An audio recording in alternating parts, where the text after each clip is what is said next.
Shalom teman-teman, kembali lagi bersama saya di channel Good News. Di dalam channel ini kita akan membahas tentang iman kekristenan. Segala hal yang bersangkut paut dengan iman Kristen akan kita tuangkan di dalam channel ini melalui setiap video-video yang akan diupload melalui channel ini. Baik itu materi-materi tentang sejarah kekristenan, kesaksian murtadin, debat lintas iman, ataupun berita-berita terbaru dari dalam iman kekristenan. Sebelum mulai videonya, saya mohon dukungan teman-teman untuk menekan tombol subscribe, like, share, dan komen agar channel ini dapat berkembang dan dapat memberitakan kabar baik kepada semua orang.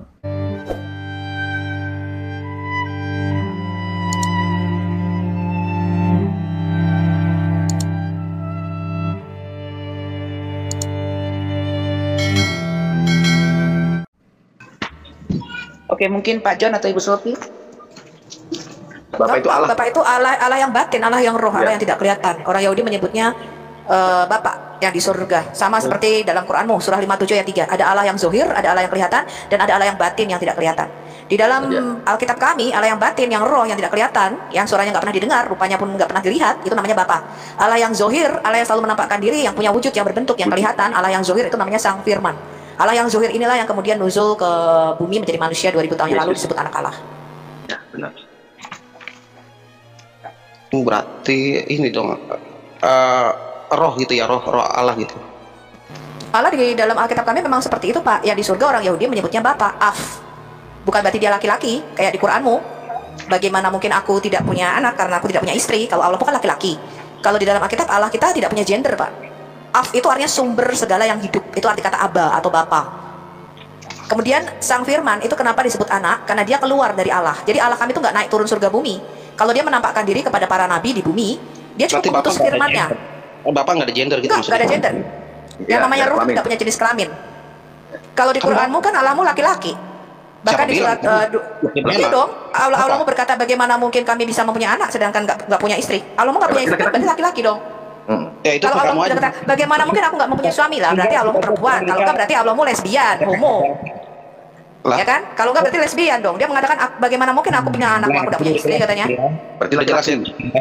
Jelas ya, Allahmu itu laki-laki. Bahkan di surah Al-Anbiya, surah 21 ayat 17, seandainya kami ingin mengambil istri, lahuna, sebentar. Surah 21 Al-Anbiya ayat 17, seandainya kami ingin mengambil istri lahuna, yaitu wanita untuk bersenang-senang, maka kami akan mengambilnya dari kaum kami, yaitu dari bidadari-bidadari atau dari huris. Baca surah 21 ayat 17, Allahmu laki-laki, ya. Laki-laki di mana? Di ayatnya di mana? Coba jelasin, ayo.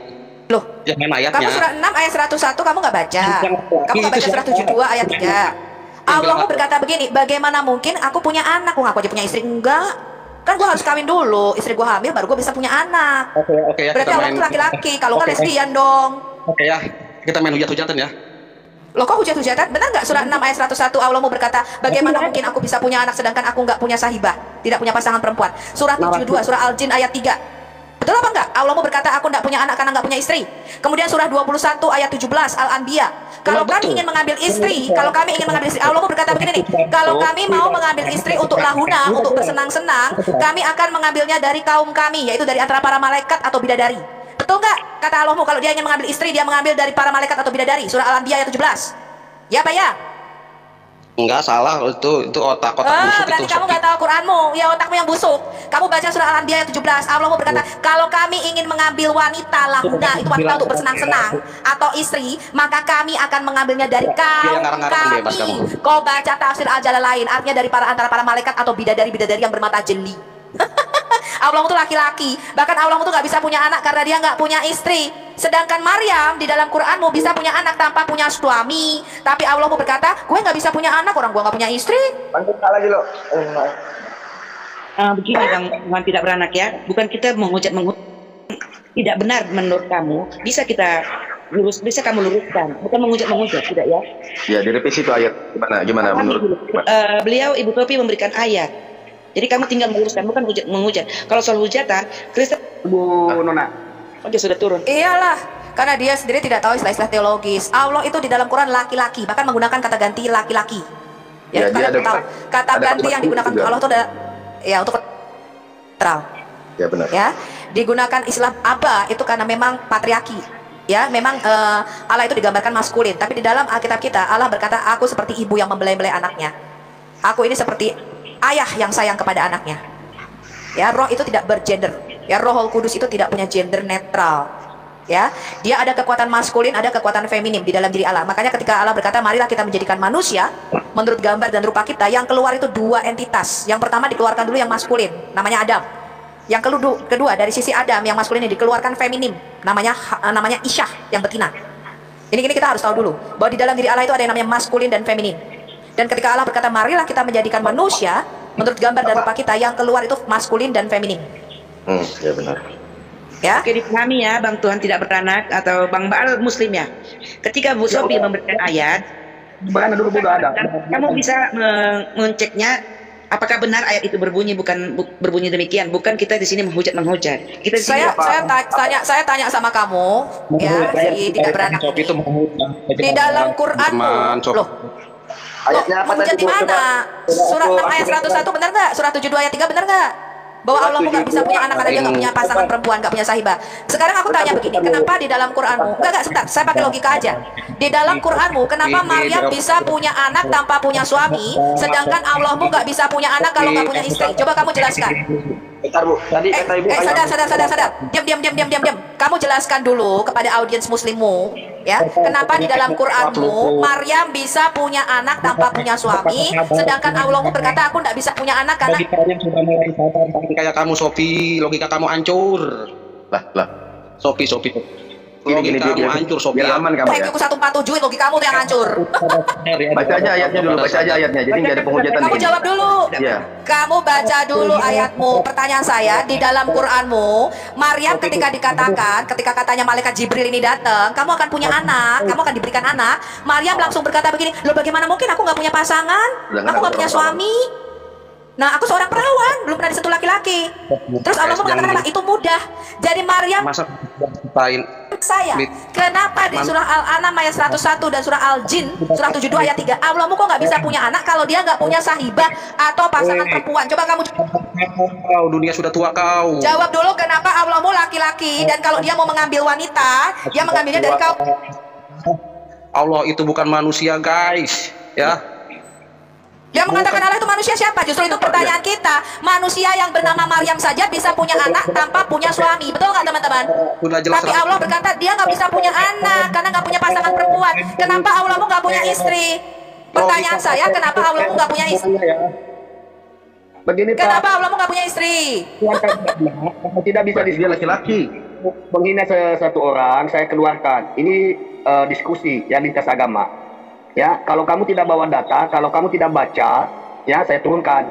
Jangan kita buat asumsi di sini. Ya silakan Pak Bal. Tadi udah dapat ya ayatnya Pak Bal. Itu Bu Nona. Apa? Oke, Pak Bal. Belum ada sih Bang. Oh, baru naik ya? Udah tadi. Dia udah naik tadi. Dia cari ayatnya tadi. Ada pertanyaan Bu Sofi tadi. Ya, Iya, surah Pak. 6. Kalau Silakan di enggak ada, aku carinya cuman di Alkitab tadi tuh ada loh, salah aku. Kan Ibu Sofi kan nanya di kitabmu. Ya itu Bu Sofi tuh. Aku carinya mungkin kurang luas lah, mungkin enggak ada aku carinya. Ya disitulah kamu tahu kan kalau memang tidak ada, yang mana yang lebih benar. Begitu. Itu Bu Sofi lanjut. Dia katakan tidak dapat Bu Sofi, pertanyaan Bu Sofi dalilnya tidak dapat tadi Bu Sofi. Udah lanjut pertanyaannya Bu. Aku carinya sih tidak dapat Bu. Ya memang nggak ada. Bang, di dalam Quranmu Maryam nggak punya suami kok dituduh berzina. Itulah sebabnya orang Israel pada zaman Musa mau dipukul pakai bukit Tursina dan juga disambar pakai petir sampai mati karena mereka kafir dari sana. Nggak, pertanyaan saya kok aneh. Kalau Isa itu sama dengan Yesus Kristus, kamu tahu nggak berapa jarak tahun antara Musa dengan Yesus Kristus? Beda tahun. Berapa jarak? Nah, kenapa bisa di dalam Quranmu? Ya berapa tahun? Berabad-abad mungkin. Aduh. Enggak ada beda. Musa hidup tahun berapa? Aku tanya, Musa hidup tahun berapa? Musa. Kamu nggak tahu karena kamu kehilangan kitab Taurat. Karena kita punya kitab Taurat, kita tahu. Di dalam kitab Raja-Raja tertulis tahun berapa Salomo membangun bait suci, tahun berapa bangsa Israel keluar dari Mesir, itu tercatat, tertulis. Kami punya bukti-bukti arkeologi bagaimana Yosua menaklukkan tanah Kanaan. Kami punya bukti Firaun pada zaman Musa itu Firaun namanya siapa? Siapa yang mengangkat Musa dari dalam air? Itu semua ada bukti sejarah dan arkeologinya, bro. Gak ngawur kami. Kami tidak beriman buta. Kamu tahu nggak terpaut berapa jarak antara Musa dengan Yesus Kristus waktu hidupnya?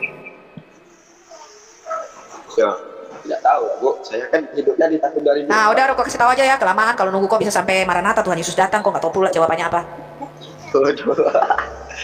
Kira-kira 1400 tahun lebih, hampir 1500 tahun, 1400 tahun lebih. Ya. Ya. Kiranya kayak gitu, 4 tahun lebih gitu, 1400 tahun lebih.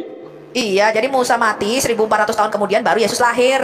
Berarti kau. Ya, Kalau Abraham sama Yesus terpaut 2000 tahunan. Abraham tuh kira-kira hidupnya tahun 1900-an sampai 2000 sebelum Masehi, baru 2000 tahun kemudian Yesus lahir. Ngerti kau?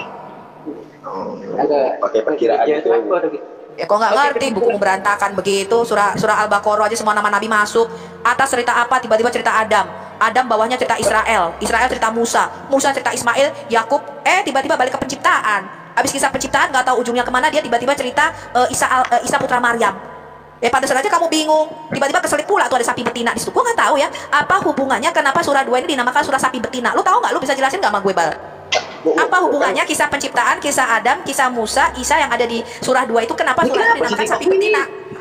Apa hubungannya sapi betina dengan kisah-kisah penciptaan di dalam Quran surah 2-mu itu? Bisa kau jelaskan? Antara judul sama isi surah ini nyambung nggak? Surah apa tuh, Bu? Sapi betina. Sapi betina. Sapi betina. Dono. Ada nama surah sapi betina. Tuh nama surahmu kan sapi betina, semut, ya, anamal, lebah, anahal, gajah, alfil, surah kuda, surah pembalap sebenarnya ya, At-Adiyat, surah kuda, surah apa lagi, semut, gajah, Al-Ankabut, surah laba-laba, surah sapi betina, Al-Baqarah. Banyak kali kau nama-nama binatang situ. Coba kau jelaskan dulu. Bal, coba kau jelaskan dulu sama kami, ya, kau jelaskan dulu sama kami orang Kristen, kenapa itu surah 2 itu disebut surah sapi betina, Bal? Yang bilang ya, surah sapi betina tuh apa tuh, Bu? Pertama kata Ibu tadi tuh. Kok bisa jadi surah Sapi betina. Yang nanya siapa nih? Orang Islam yang nanya? Iya, yang Bal. Loh, kok tak tahu Al-Baqarah itu artinya apa, bro? Bal. Kau tahu nggak Al-Baqarah artinya apa, Bal? Tahu sih, Bu, cuman ya saya nggak pernah dengar kalau Al-Baqarah artinya surah apa, artinya sapi betina, Bu. Oh. Lah Al-Baqarah artinya apa? Al-Baqarah artinya apa? Kamu deng ini berarti, kamu deng. Dari kata Baqarah itu, Bang. Pelan-pelan kita bimbing dia lah. Kayaknya orang kasihan banget. Kayaknya seumur hidup sejak dari tulang subi muslim ya. Ini, Ibu tahu surah Al-Baqarah itu artinya sapi betina dari mana sih, Bu? Itu pengetahuan umum, bro. Al-Baqarah itu emang artinya sapi betina. Kok nggak tahu kalau Al-Baqarah itu artinya sapi betina? Pelan-pelan Bu Sofi, pelan-pelan. Bu, bahkan di dalam Quran bahasa Inggris, ya gua pelan-pelan nih. Dalam Quran surah bahasa Inggris, terjemahan bahasa Inggris, surah kedua itu disebut surah dekau. Kamu tahu nggak surah dekau? Mu. Surah dekau, surah sapi. Kau buka Quran internasional, Sahih internasional, terjemahan Quran dalam bahasa Inggris. Surah 2 disebut surah apa, bro? Surah mu. Sapi betina itu kalau coba kalau Bal gimana tuh? Surah Mumu. Memangnya Al-Baqarah itu artinya apa, bro? Saya tanya sama Bal. Al-Baqarah memang artinya apa? Ya Al-Baqarah mungkin gitu ya. Bukan, saya tanya sama kau. Kamu kayak Muslim. Kalau kamu tanya sama saya Alkitab, saya tahu. Korintus artinya apa, Bu? Dia lagi cari, Bu. Sabar, Bu. Timotius artinya apa, Bu? Kejadian artinya apa? Saya tahu Alkitab saya cari di Google dia. Sabar, Bu, sabar. Berarti ini aja dia nggak tahu. Berarti gimana ya? Saya bingung juga. Nggak apa-apa. Belajar wajar dia. Dia pengen belajar sebenarnya mungkin.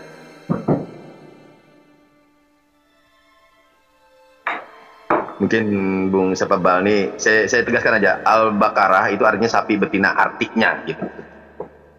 Biar bisa lanjut. Nah, mana orangnya hilang? Ini masih ada, Bal. Oke, Bang Bal, menurut Ibu Sofi, Al-Baqarah itu artinya sapi betina. Iya, Kok benar menurut sih, Bu. saya? Benar, Saya baru dengar dapat bahasa Arab. ya. Oh iya, Baru Bang dapat Bal ya. mengerti bahwa memang Udah ya, dapat ya. Al-Baqarah itu Sapi memang betina. artinya sapi betina ya. Dan Benar tadi nggak Bang Bal Al-Baqarah tuh artinya sapi betina, Bal? Iya, cuman tapi kan dia kan tentang penyembelihan sapi, Bu. Kok tahu? Coba kamu jelasin itu antara judul surahnya sapi betina itu yang mana yang cerita tentang sapi di dalam surah 2 itu? Iya. Gue cari-cari Apa- mana cerita tentang sapi. Cerita tentang sapi di situ? Ada sebenarnya. Saya sebenarnya tahu tapi biarkan dulu. Bal kan Muslim tuh. yang kita bisa tangkap tadi, Bang Bal juga mengakui bahwa Isa itu tidak sama dengan Yesus ya. Dalam Jadi segi begini ya, Bal. Kalau orang bikin apa sih istilahnya, misalnya bikin tulisan, itu antara judul dengan isi kan harus nyambung. Coba contohnya kalau saya Sofia Al-Hayat, saya bikin judul misalnya kesehatan jantung, misalnya ya judulnya. Tapi isinya tentang skor sepak bola. Nah, nggak nyambung. Pertandingan sepak bola antara Brasil dengan Arab Saudi misalnya. Kira-kira saya digebukin nama masa nggak sih, Bal? Ini antara judul artikel, gitu saya buat judul artikel kesehatan jantung, ditulis oleh Sofia Azara Al-Hayat Ministry. Begitu dibaca, kenapa isinya tentang sepak bola? Nah, kira-kira gue bakal digebukin masa nggak, Bal? Ya bisa jadi sih, Bu. Bisa jadi, iya. Karena antara judul dengan isi kagak nyambung, bener ya? Ya, sepakat ya. Nah, cuman kan itu kan nyambung, Bu. Di sini kan Al-Baqarah itu kan mengisahkan tentang penyembelihan sapi, Bu, yang diperlihatkan Allah Iya. pada kaum Bani Israel. Ayat yang mana itu? Penyembelihan sapi, di mana ada penyembelihan sapi? Surah Al-Baqarah itu artinya kan sapi betina. Ya kan kisahnya tentang penyembelihan sapi betina yang diperlihatkan Allah kepada kaum Bani Israel. Di ayat yang mana tuh, Bang? Iya, tadi surah yang kata Ibu artinya tuh apa? Artinya tuh sapi betina. Ya, yang pastinya kan Al-Baqarah itu sapi betina kan. Soal cerita Iya. dari ayat itu ya, itu lain ceritanya. Yang penting Al-Baqarah itu surat sapi betina, gitu aja. Kisah itu menyatakan penyembelihan sapi betina yang diperlihatkan Allah untuk kaum Bani Israel. Ya udah. Ini ada lagi surah 29 dari Taipingan. Nggak, artinya nyambung nggak? Yang dimaksud tadi nyambung nggak? Cuma sapi aja tapi. Boleh abang lihat sendiri. Al-Baqarah emang artinya sapi Ya, sapi betina. Itu sapi betina yang Isinya macam-macam isinya. Ada tentang Maryam, ada tentang ini juga, yang lain-lain. Jadi kita tadi sepakat bahwa antara judul dan isi itu harus nyambung gitu. Gini loh, Bal, kenapa di dalam surah sapi betina ini ada cerita tentang penciptaan? Apa hubungannya antara sapi betina dengan kisah penciptaan yang ada kapal lewat ya di surah 2 ayat 164. Kemudian ada kisah tentang Bani Israel. Kemudian ada kisah tentang Adam. Enggak, ada kisah tentang Adam waktu Adam diciptakan seluruh malaikat sujud menyembah kepada Adam. Itu hubungannya antara penciptaan Adam sama sapi betina apa, Bal? Coba kok kasih tahu dulu kita, biar kita ini nggak pusing, Bal. Saya minum kalpanak tiap kali baca Qur'anmu, Bal. Ya? Jangan kau buat saya minum kalpanak mulu tiap kali baca Qur'anmu. Coba kau jelaskan apa hubungannya sapi betina sama penciptaan Adam. Ya, Ibu merangkum surah apa dan ayat berapa, Bu? Kau tidak pernah baca kan surah sapi betina? Kau sudah pernah baca belum? Kok kau nggak tahu isinya? Iya, di surah Al-Baqarahmu itu, sapi betinamu, ada penciptaan Adam. Pada waktu Adam diciptakan, dia para malaikat suruh sujud menyembah pada Adam. Lalu dia makan buah-buahan di situ, buah kuli, diturunkan dia ke bumi. Nah, apa hubungannya kisah penciptaan Adam dengan sapi betina, Bal? Coba, kau jangan bikin pening kepalaku, Bal.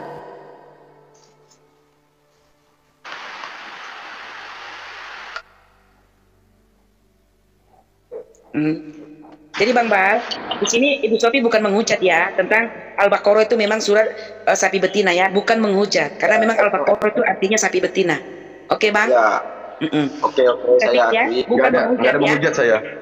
Bukan menghujat ya. Memang Al-Baqarah itu artinya surat sapi betina. Oke. Dan ada juga dari Ya, Taipingan. pertanyaan saya itu, kalau judul surahnya sapi betina, kok isinya tentang penciptaan Adam? Isinya tentang Bani Israel yang disuruh masuk ke tanah perjanjian. Coba kau jelaskan dulu apa hubungan sapi betina ini dengan penciptaan Adam. Coba kau jelaskan sama kita. Ini Cari dulu di Google. Nah, dicari dulu. Ya, cari dulu deh nanti ada ya. Cari dulu ada bal-bal nanti ya. Karena ya ada tamu kita. Ya senama ini itu di atas dulu. turunin dulu aja nggak apa-apa, turunin dulu. Ya, diam dulu nanti saya turun. Kan pengajaran tentang Yesus itu siapa?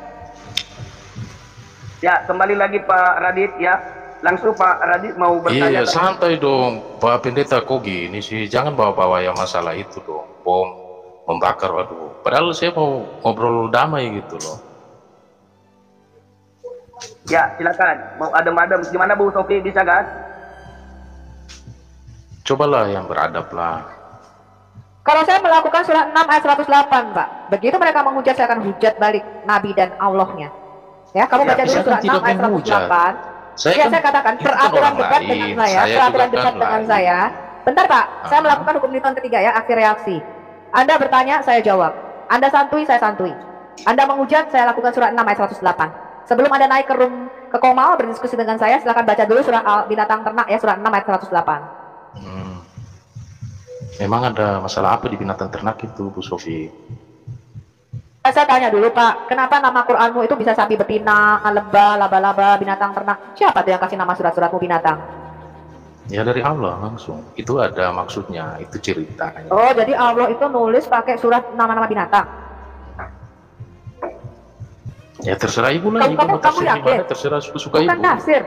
Saya tanya, siapa yang memberi nama surahmu nama-nama binatang? Coba kalau ibu so tahu, coba bukan kenapa saya dinamai tahu. gitu? Itu kan dari ulamamu, saya kan dari urusan nama kitabmu. Saya hanya membaca apa yang ulamamu kan ibu yang katakan bahwa nama-nama itu, bukan nama-nama itu diberikan lama setelah Muhammad mati. Kalau enggak saya tanya, yang ngasih nama Quranmu untuk binatang itu siapa Pak? Ada kuda berlari terengah-engah, gajah, lebah, laba-laba, semut, binatang ternak, sapi betina. Siapa itu yang ngasih nama kitab suci itu binatang? Emangnya sapinya lah, udah pernah ngapain sama ibu? Kok ibu dendam amat sih sama sapi? Loh, Bapak itu siap ditanya apa tidak? Kalau Bapak tanya kalau Bapak tanya nama-nama di dalam kitab itu bersesuaian. Misalnya surat Korintus, itu surat Rasul Paulus kepada jemaat di Korintus. Ya, Injil menurut Matius, itu karangan Matius pemungut cukai Lewi. Pertanyaan saya, siapa yang memberikan nama-nama surah Bapak itu nama-nama binatang? Ya Allah Subhanahu wa taala. Ada yang salah. Oh, berarti Allah Bapak nulis kitab binatang begitu? Bukan, itu dinamakan, ada peristiwanya sehingga dinamakan seperti itu, Bu. Pak, menceritakan tentang binatang-binatang, Pak. Apakah itu perkumpulan kebun binatang? Kalau gitu di Bible Ibu juga kan ada binatang-binatang. Apa juga perkumpulan kebun binatang? Bukan, di dalam kitab kami misalnya, bentar, di dalam kitab kami, kitab Ayub, bentar, di dalam kitab kami, contohnya ya, kitab Ayub, itu kisah tentang Ayub. Kitab Yunus, 4 pasal itu kisah tentang Yunus. Pertanyaan saya, Bapak mengatakan kitab nama-nama binatang adalah kisah-kisah tentang binatang. Apa itu Pak? Kenapa di dalam Quran Bapak kok semuanya kisah-kisah binatang? Coba Bapak ceritakan. Sama, bahkan lebih parah lagi di kitab Ibu. Binatang bisa berbicara, kalau di Al-Quran nggak ada. Loh, Bapak nggak tahu kalau Nabi Bapak itu bisa bicara sama keledai? Bapak nggak tahu kalau Nabi Bapak itu bicara sama seekor keledai bernama Yakur? Bapak nggak tahu kalau Nabi Bapak bicara dengan seekor rusa? Dan Bapak tahu nggak Nabi Bapak bisa bicara dengan lebah? Tapi bukan berbicara. Nabi itu memahami apa yang dikatakan oleh binatang, tapi cuma Nabi aja nih. Ya sekarang Bapak ceritakan, mengapa Quran Bapak kok menceritakan kisah binatang-binatang? Ya sama, kalau gitu di Bible kenapa menceritakan kisah binatang-binatang? Ada kisah binatang-binatang? Kalau di Al-Quran kitab itu kami contohnya kitab raja-raja, itu menceritakan raja-raja Israel dan Yehuda. Sapi betina itu menggambarkan peristiwa apa? Ada suatu peristiwa. Oh, berarti satu kitab itu, oke, kitab sapi betina ya. Saya tanya Bapak kitab sapi betina. Jadi satu surah sapi betina itu semuanya ceritanya tentang sapi, Pak?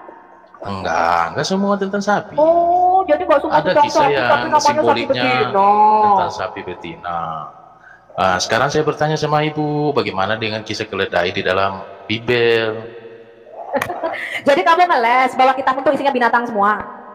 Sama, kalau gitu saya bisa, kamu juga ngeles kalau di dalam kitab kami kitab kejadian itu mengisahkan penciptaan. Enggak, kitab kami nggak berisi binatang. Siapa katakan kitab kami berisi binatang? Kitab itu isinya sapi betina, binatang ternak, semut, lebah, laba-laba. Dengan manusia. Loh iya, Nabi juga bisa bicara dengan keledai. Nabi pun bisa bicara dengan keledai loh. Kamu mau satu suka bahwa Nabi mau bicara sama keledai? Sofi, keren itu keledai itu. Keren bisa ngomong. Luar biasa. Saya suka itu. Keledaimu lebih keren lagi. Keledaimu ketika ditanya apakah kamu suka laki-laki, keledainya yang bernama Ya'fur, keledai yang dinaikin Nabimu mengatakan saya tidak suka perempuan katanya. Oh jelas, kalau keledai laki suka keledai perempuan. Mana ada keledai laki-laki suka keledai perempuan? Ada namanya Ya'fur. Nabimu mengatakan apakah kamu suka perempuan lalu keledai laki-laki. Keledai menyukai lawan jenis. Saya tanya kenapa keledai Nabimu bernama Ya'fur itu homo? Kalau seandainya keledai tidak menyukai keledai perempuan, berarti keledai udah musnah dong. Karena dia tidak suka sama lawan jenis. Tidak suka perempuan. Kenapa keledai Nabimu yang bernama Ya'fur itu sukanya keledai laki-laki? Kenapa keledainya homo? Wah, kalau keledai suka keledai laki-laki itu, wah saya baru dengar nih Bu. Luar biasa. Ya ada namanya Ya'fur keledai Nabimu.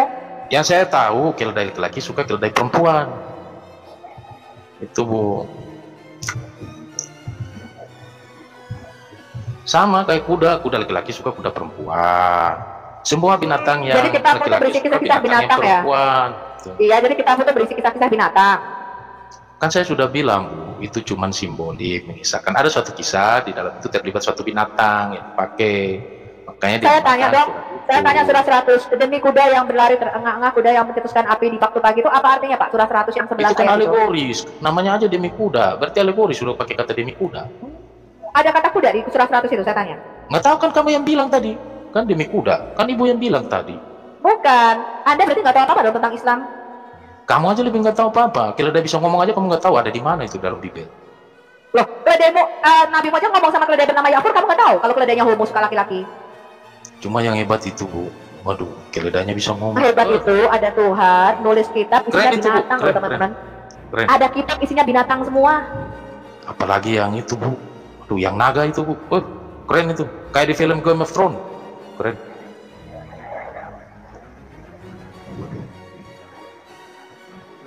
Sudah, jelas ya kalau kitab isinya binatang semua. Oh, udah jelas sekali. Kalau ibu, Iya, saya jadi tanya, sesuatu makanya ada yang, Allah tulis kitab-kitab binatang. isinya imajinasi. Kitab isinya binatang, sapi betina, laba-laba, semut, lebah, kuda.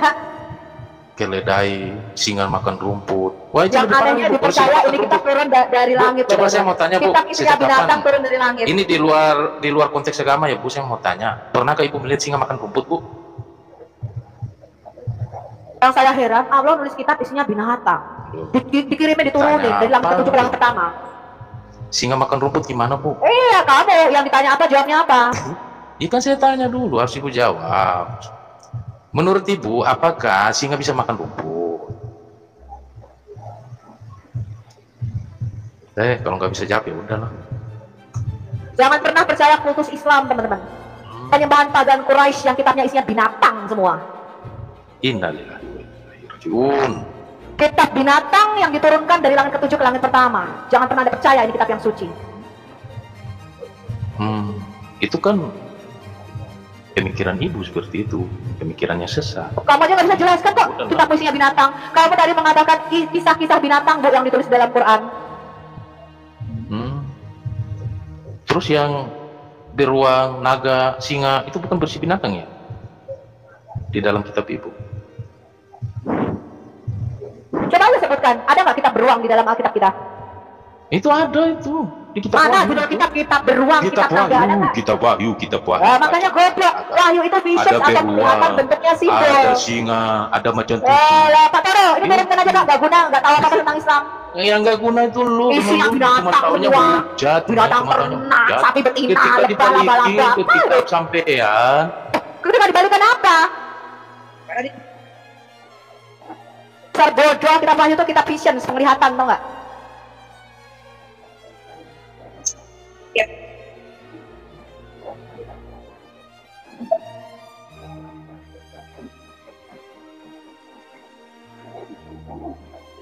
Iya, Bu Nona, ya silakan ini Pak Anton ditanya dulu Pak Nona.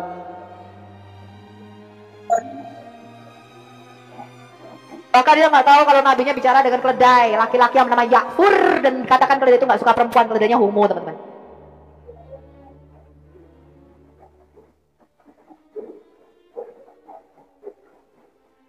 Halo, selamat siang. Ya, selamat siang Bapak Anton. Ini dengan Pak Anton mau diskusi atau sharing-sharing gimana? Enggak, tadi kebetulan lewat, cuman tadi Bu Sofi kan banyak mengutip ayat. Saya cuma pengen dibacakan aja ayatnya yang mana ya Bu Sofi? Ayat apa?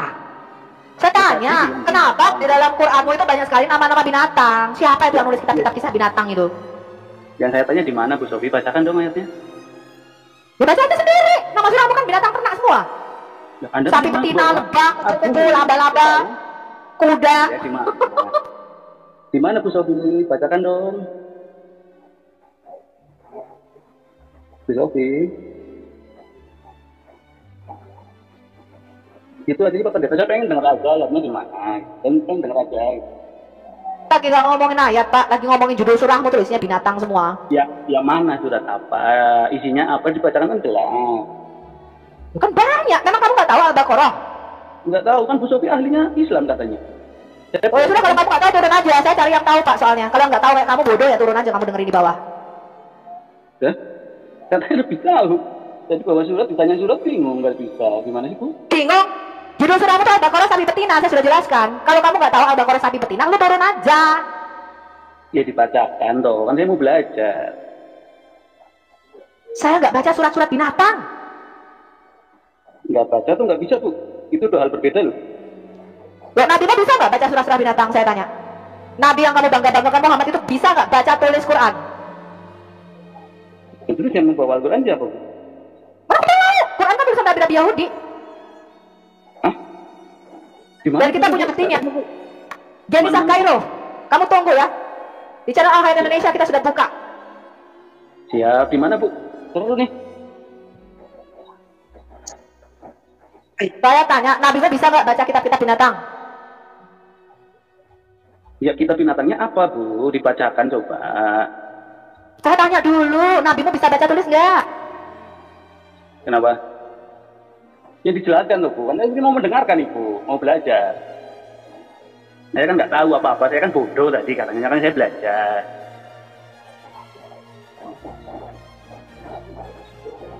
Itu loh Bu, ajarin saya Bu.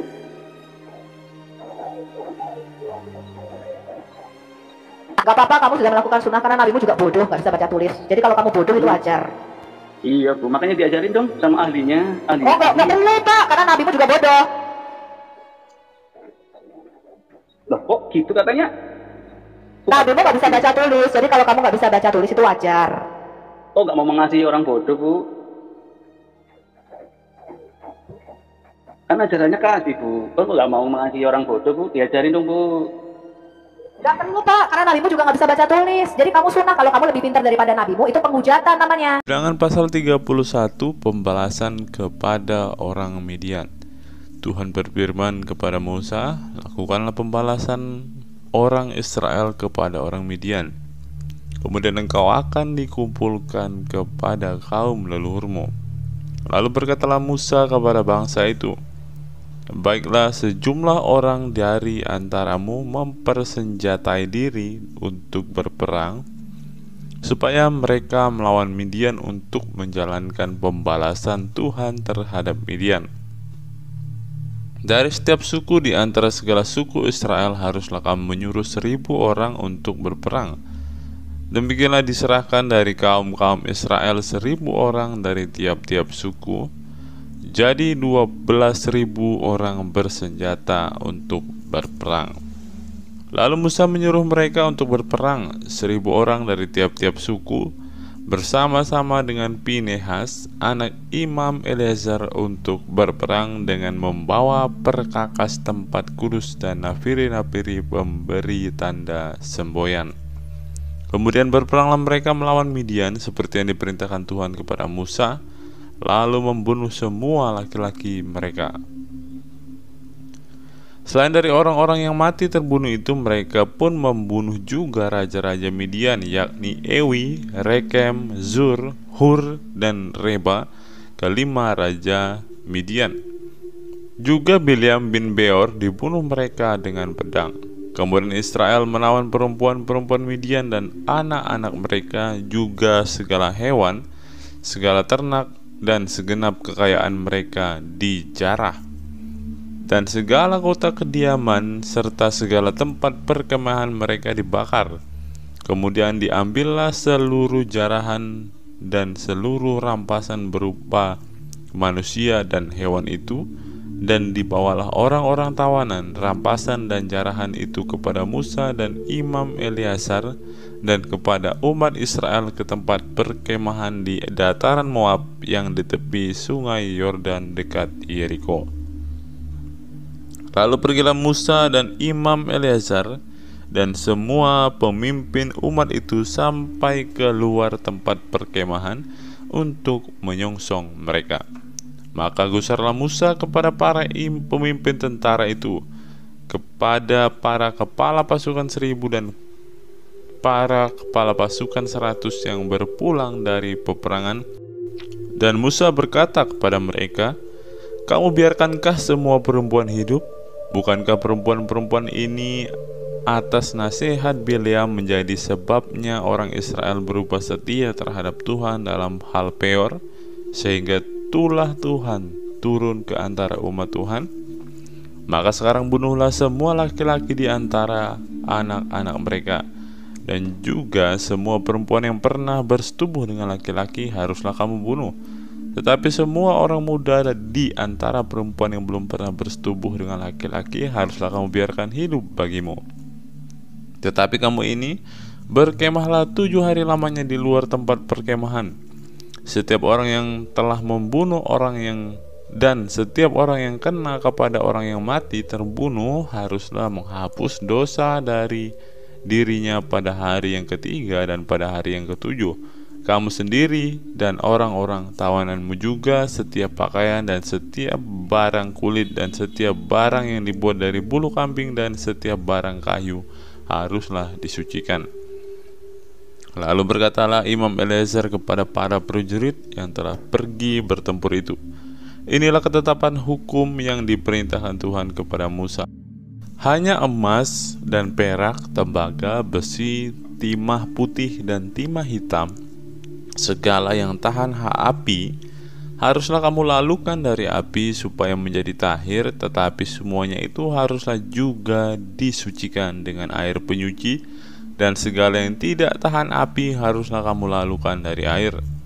Lagi pula kamu harus mencuci pakaianmu pada hari yang ketujuh supaya kamu tahir, dan kemudian bolehlah kamu masuk ke tempat perkemahan. Mengenai jarahan, Tuhan berfirman kepada Musa, hitunglah jarahan jumlah rampasan yang telah diangkut yang berupa manusia dan hewan. Engkau ini dan Imam Eleazar serta kepala-kepala puak umat itu. Lalu bagi dualah rampasan itu kepada pasukan bersenjata yang telah keluar berperang dan kepada segenap umat yang lain. Dan engkau harus mengkhususkan upeti bagi Tuhan dari para prajurit yang keluar bertempur itu, yakni 1 dari setiap 500, baik dari manusia, baik dari lembu, dari keledai, dan dari kambing domba. Dari yang setengah yang telah didapat mereka haruslah engkau mengambilnya, lalu menyerahkannya kepada Imam Eleazar sebagai persembahan khusus bagi Tuhan. Tetapi dari yang setengah lagi yang untuk orang Israel lain haruslah engkau mengambil 1 ambilan dari setiap 50, baik dari manusia, baik dari hewan, dari keledai, dan dari kambing domba. Jadi dari segala hewan, lalu menyerahkan semuanya kepada orang Lewi memelihara kemah suci Tuhan. Kemudian Musa dan Imam Eleazar melakukan seperti yang diperintahkan Tuhan kepada Musa. Ada perampasan yakni yang masih tinggal dari apa yang telah dijarah laskar itu berjumlah 675.000 ekor kambing domba dan 72.000 ekor lembu dan 61.000 ekor keledai. Selanjutnya orang-orang, yaitu perempuan-perempuan yang belum pernah bersetubuh dengan laki-laki, seluruhnya 32.000 orang. Yang setengah yang menjadi bagian orang-orang yang telah keluar berperang itu jumlahnya 337.500 ekor kambing domba. Jadi upeti bagi Tuhan dari kambing domba itu ada 675 ekor lembu 36.000 ekor. Jadi upetinya bagi Tuhan ada 72 ekor. Keledai-keledai 30.500 ekor. Jadi upetinya bagi Tuhan ada 61 ekor. Dan orang-orang 16.000 orang. Jadi upetinya bagi Tuhan 32 orang. Lalu Musa menyerahkan upeti yang dikhususkan bagi Tuhan itu kepada Imam Eleazar seperti yang diperintahkan Tuhan kepada Musa. Yang setengah lagi yang menjadi bagian orang Israel lain, yang dipisahkan Musa dari bagian orang-orang yang telah berperang itu, yaitu yang setengah yang menjadi bagian umat yang lain, domba-domba 337.500 ekor, lembu-lembu 36.000 ekor, keledai-keledai 30.500 ekor, dan orang-orang 16.000 orang. Lalu Musa mengambil dari yang setengah yang menjadi bagian orang Israel lain itu satu ambilan dari setiap 50, baik dari manusia, baik dari hewan, kemudian menyerahkan semuanya kepada orang Lewi dan memelihara kemah suci seperti yang diperintahkan Tuhan kepada Musa. Lalu mendekatlah para pemimpin tentara, yakni kepala-kepala pasukan 1.000 dan kepala-kepala pasukan 100 kepada Musa, serta berkata kepadanya, hamba-hambamu ini telah menghitung jumlah prajurit yang ada di bawah kuasa kami, dan dari mereka tidak ada seorang pun yang hilang. Sebab itu kami mempersembahkan sebagian persembahan kepada Tuhan apa yang didapat masing-masing, yakni barang-barang emas, gelang kaki, gelang tangan, cincin, materai, anting-anting, dan kerongsang untuk mengadakan pendamaian bagi nyawa kami di hadapan Tuhan. Maka Musa dan Imam Eleazar menerima dari mereka emas itu, semuanya barang-barang tumpaan, dan segala emas persembahan khusus yang dipersembahkan mereka kepada Tuhan, yakni yang dari pihak kepala-kepala pasukan 1.000 dan kepala-kepala pasukan 100 ada 16.750 sikal beratnya. Tetapi prajurit-prajurit itu masing-masing telah mengambil jarahan bagi dirinya sendiri. Setelah Musa dan Imam Eleazar menerima emas itu dari pihak kepala-kepala pasukan 1.000 dan kepala-kepala pasukan 100, maka mereka membawanya ke dalam kemah pertemuan sebagai peringatan di hadapan Tuhan untuk mengingat orang Israel. Bilangan 32, penyerahan daerah sebelah timur Sungai Yordan. Adapun Bani Ruben dan Bani Gad ternaknya banyak, bahkan sangat banyak sekali. Ketika mereka melihat tanah Yaezer dan tanah Gilead, tampaklah tempat itu yang baik untuk peternakan.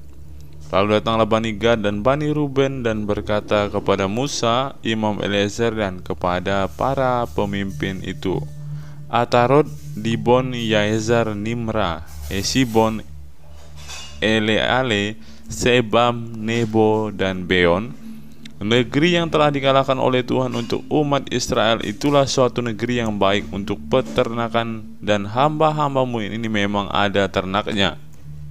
Lagi kata mereka, jika kami mendapat kasih-Mu, biarlah negeri ini diberikan kepada hamba-hambamu ini sebagai milik. Janganlah kami harus pindah ke seberang sungai Yordan. Jawab Musa kepada Bani Gad dan Bani Ruben itu, masakan saudara-saudaramu pergi berperang dan kamu tinggal di sini? Mengapa kamu hendak membuat enggan hati orang Israel untuk menyeberang ke negeri yang diberikan Tuhan kepada mereka? Demikian juga dilakukan bapa-bapamu ketika aku menyuruh mereka dari Kades Barnea untuk melihat-lihat ke negeri itu. Mereka berjalan sampai ke lembah Eskol melihat-lihat negeri dan membuat enggan hati orang Israel, sehingga mereka tidak mau pergi ke negeri yang diberikan Tuhan kepada mereka. Maka bangkitlah murka Tuhan pada waktu itu, dan ia bersumpah bahwasannya orang-orang yang telah berjalan dari Mesir yang berumur 20 tahun ke atas tidak akan melihat negeri yang kujanjikan dengan bersumpah kepada Abraham, Ishak, dan Yakub, oleh karena tidak mengikuti aku dengan sepenuh hatinya, kecuali Kaleb bin Yefune orang Kenas itu dan Yosua bin Nun, sebab keduanya mengikuti Tuhan dengan sepenuh hatinya.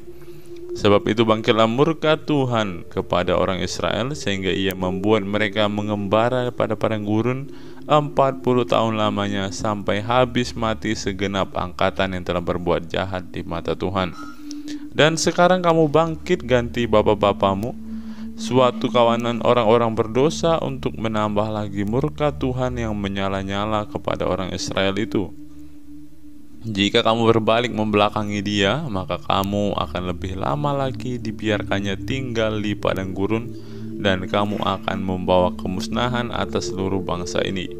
Tetapi mendekatlah mereka kepadanya serta berkata, kami hendak mendirikan kandang-kandang kambing domba di sini untuk ternak kami dan kota-kota untuk anak-anak kami. Tetapi kami sendiri akan mempersenjatai diri, dan dengan bersegera kami akan berjalan di depan orang Israel sampai kami membawa mereka ke tempatnya. Sementara itu anak-anak kami akan tinggal dalam kota-kota yang berkubu oleh karena penduduk negeri ini.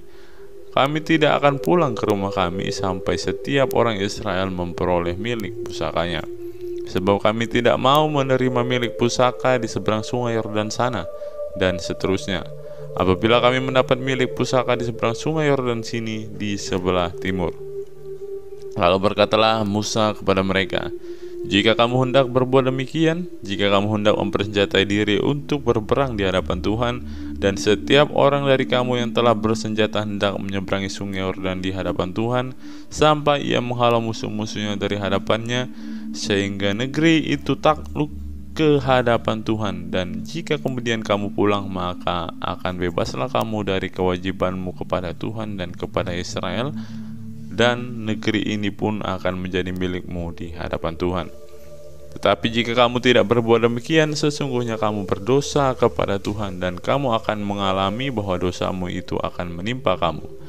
Dirikanlah kota-kota bagi anak-anakmu dan kandang-kandang bagi kambing dombamu, dan perbuatlah apa yang telah kamu ucapkan.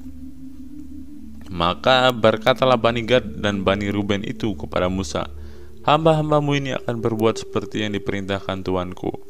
Anak-anak, istri-istri kami, ternak, dan hewan kami akan tinggal di sini di kota-kota Gilead. Tetapi hamba-hambamu ini akan menyeberang di hadapan Tuhan untuk bertempur, yakni setiap orang yang bersenjata untuk berperang seperti yang dikatakan Tuanku. Lalu Musa memberi perintah mengenai mereka kepada Imam Eleazar dan kepada Yosua bin Nun dan kepada kepala-kepala puak dari pasukan suku-suku Israel. Maka Musa berkata kepada mereka, jika Bani Gad dan Bani Ruben itu telah menyeberangi sungai Yordan bersama-sama dengan kamu untuk berperang di hadapan Tuhan, yakni semuanya orang yang bersenjata untuk berperang, dan jika negeri itu telah takluk kepadamu, maka haruslah kamu memberikan tanah Gilead kepada mereka sebagai milik. Tetapi jika mereka tidak menyeberang dengan bersenjata bersama-sama dengan kamu, maka haruslah mereka menerima tanah miliknya di tengah-tengahmu di tanah Kanaan. Lalu Bani Gad dan Bani Ruben itu menjawab, apa yang difirmankan Tuhan kepada hamba-hambamu ini akan kami lakukan. Kami sendiri akan menyeberang dengan bersenjata di hadapan Tuhan di tanah Kanaan, tetapi bagi kami tetaplah tanah milik pusaka kami di seberang sungai Yordan sini. Lalu Musa memberikan kepada mereka, kepada Bani Gad, kepada Bani Ruben, dan kepada setengah suku Manasye bin Yusuf, kerajaan Sihon raja orang Amori dan kerajaan Og raja Basan, yakni negeri mereka beserta kota-kotanya di seluruh negeri itu dengan daerah-daerah setiap kota itu. Maka Bani Gad membangun kota-kota Dibon, Atarot, Aroer, Atarot Sofan, Yaezer, Yokbeha, Bet Nimra, Bet Haran sebagai kota-kota yang berkubu dan sebagai tempat kandang-kandang kambing domba. Dan Bani Ruben membangun kota-kota Hesibon, Eleale, Kiryataim, Nebo, Baalmeon dengan mengganti nama-namanya, dan Sibma, dan mereka memberi nama lain kepada kota-kota yang dibangun mereka itu. Bani Makir bin Manasye pergi ke Gilead, mereka merebutnya dan menghalau orang Amori yang ada di sana. Lalu Musa memberikan Gilead kepada Makir bin Manasye dan diamlah ia di sana. Yair anak Manasye pergi merebut dusun-dusunnya dan menamai Hawat Yair. Nabot pergi merebut Kenat dengan segala anak kotanya dan menamainya Nobah menurut namanya sendiri. Bilangan 33. Tempat-tempat persinggahan orang Israel di padang gurun. Inilah tempat-tempat persinggahan orang Israel setelah mereka keluar dari Mesir, pasukan demi pasukan di bawah pimpinan Musa dan Harun. Musa menuliskan perjalanan mereka dari tempat persinggahan ke tempat persinggahan sesuai dengan titah Tuhan. Dan inilah tempat-tempat persinggahan mereka dalam perjalanan mereka. Mereka berangkat dari Rameses pada bulan yang pertama, pada hari yang ke-15 bulan yang pertama itu. Pada hari sesudah Paskah berjalanlah orang Israel keluar oleh tangan yang dinaikkan di depan mata semua orang Mesir. Sementara orang Mesir sedang menguburkan orang-orang yang telah dibunuh Tuhan di antara mereka, yakni semua anak sulung, sebab Tuhan telah menjatuhkan hukuman-hukuman kepada para allah mereka. Berangkatlah orang Israel dari Rameses lalu berkemah di Sukot. Mereka berangkat dari Sukot lalu berkemah di Etam yang di tepi padang gurun. Mereka berangkat dari Etam lalu balik kembali ke Pihahirot yang di depan Baal Sepon, kemudian berkemah di tetangan Migdol. Mereka berangkat dari Pihahirot dan lewat dari tengah-tengah laut ke padang gurun. Lalu mereka berjalan 3 hari perjalanan jauhnya di padang gurun Etam, kemudian mereka berkemah di Mara. Mereka berangkat dari Mara lalu sampai ke Elim. Di Elim ada 12 mata air dan 70 pohon korma. Di sanalah mereka berkemah. Mereka berangkat dari Elim lalu berkemah di tepi laut Teberau. Mereka berangkat dari laut Teberau lalu berkemah di padang gurun Sin. Mereka berangkat dari padang gurun Sin lalu berkemah di Dofka. Mereka berangkat dari Dofka lalu berkemah di Alus. Mereka berangkat dari Alus lalu berkemah di Rafidim, dan di sana tidak ada air minum untuk bangsa itu. Mereka berangkat dari Rafidim lalu berkemah di padang gurun Sinai. Mereka berangkat dari padang gurun Sinai lalu berkemah di Kibrot Ta'awa. Mereka berangkat dari Kibrot Ta'awa lalu berkemah di Hazerot. Mereka berangkat dari Hazerot lalu berkemah di Ritma. Mereka berangkat dari Ritma lalu berkemah di Rimon Peros. Mereka berangkat dari Rimon Peros lalu berkemah di Libna. Mereka berangkat dari Libna lalu berkemah di Risa. Mereka berangkat dari Risa lalu berkemah di Kehelata. Mereka berangkat dari Kehelata lalu berkemah di Hares Syafer. Mereka berangkat dari Hares Syafer lalu berkemah di Harada. Mereka berangkat dari Harada lalu berkemah di Makelot. Mereka berangkat dari Makelot lalu berkemah di Tahat. Mereka berangkat dari Tahat lalu berkemah di Tarah. Mereka berangkat dari Tarah lalu berkemah di Mitka. Mereka berangkat dari Mitka lalu berkemah di Hasmona. Mereka berangkat dari Hasmona lalu berkemah di Moserot. Mereka berangkat dari Moserot lalu berkemah di Bene Yaakan. Mereka berangkat dari Bene Yaakan lalu berkemah di Horgidgad. Mereka berangkat dari Horgidgad lalu berkemah di Yotbata. Mereka berangkat dari Yotbata lalu berkemah di Abrona. Mereka berangkat dari Abrona lalu berkemah di Ezion Geber.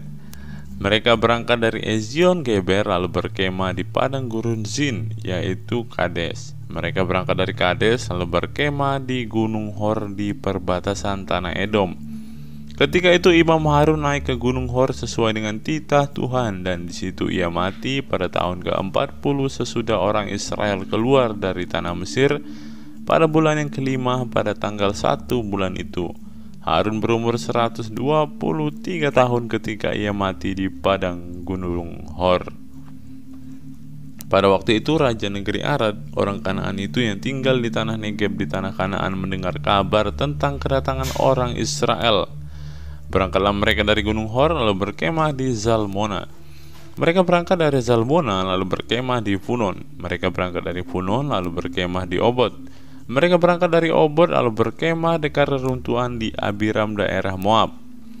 Mereka berangkat dari reruntuhan itu lalu berkemah di Dibon-Gad. Mereka berangkat dari Dibon-Gad lalu berkemah di Almon Diblatayim.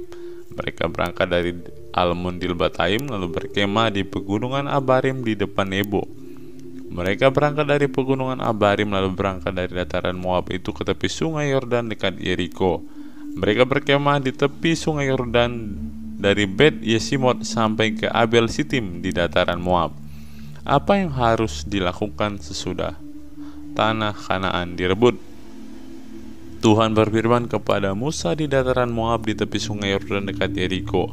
Berbicaralah kepada orang Israel dan katakan kepada mereka, apabila kamu menyeberangi sungai Yordan ke tanah Kanaan, maka haruslah kamu menghalau semua penduduk negeri itu dari depanmu dan membinasakan segala batu berukir kepunyaan mereka. Juga harus kamu membinasakan segala patung tuangan mereka dan memusnahkan segala bukit pengorbanan mereka.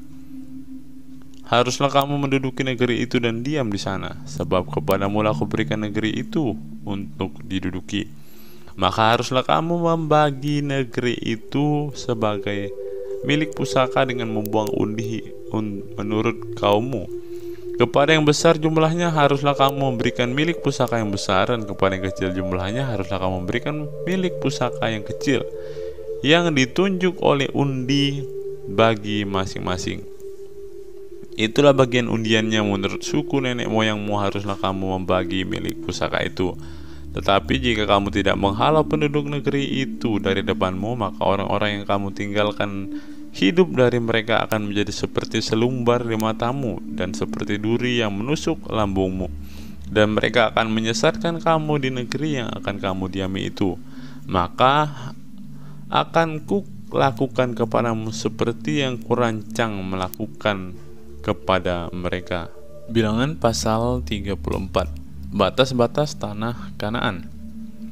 Tuhan berfirman kepada Musa, perintahkanlah kepada orang Israel dan katakanlah kepada mereka, apabila kamu masuk ke negeri Kanaan, maka inilah negeri yang akan jatuh kepadamu sebagai milik pusaka, yakni tanah Kanaan menurut batas-batasnya.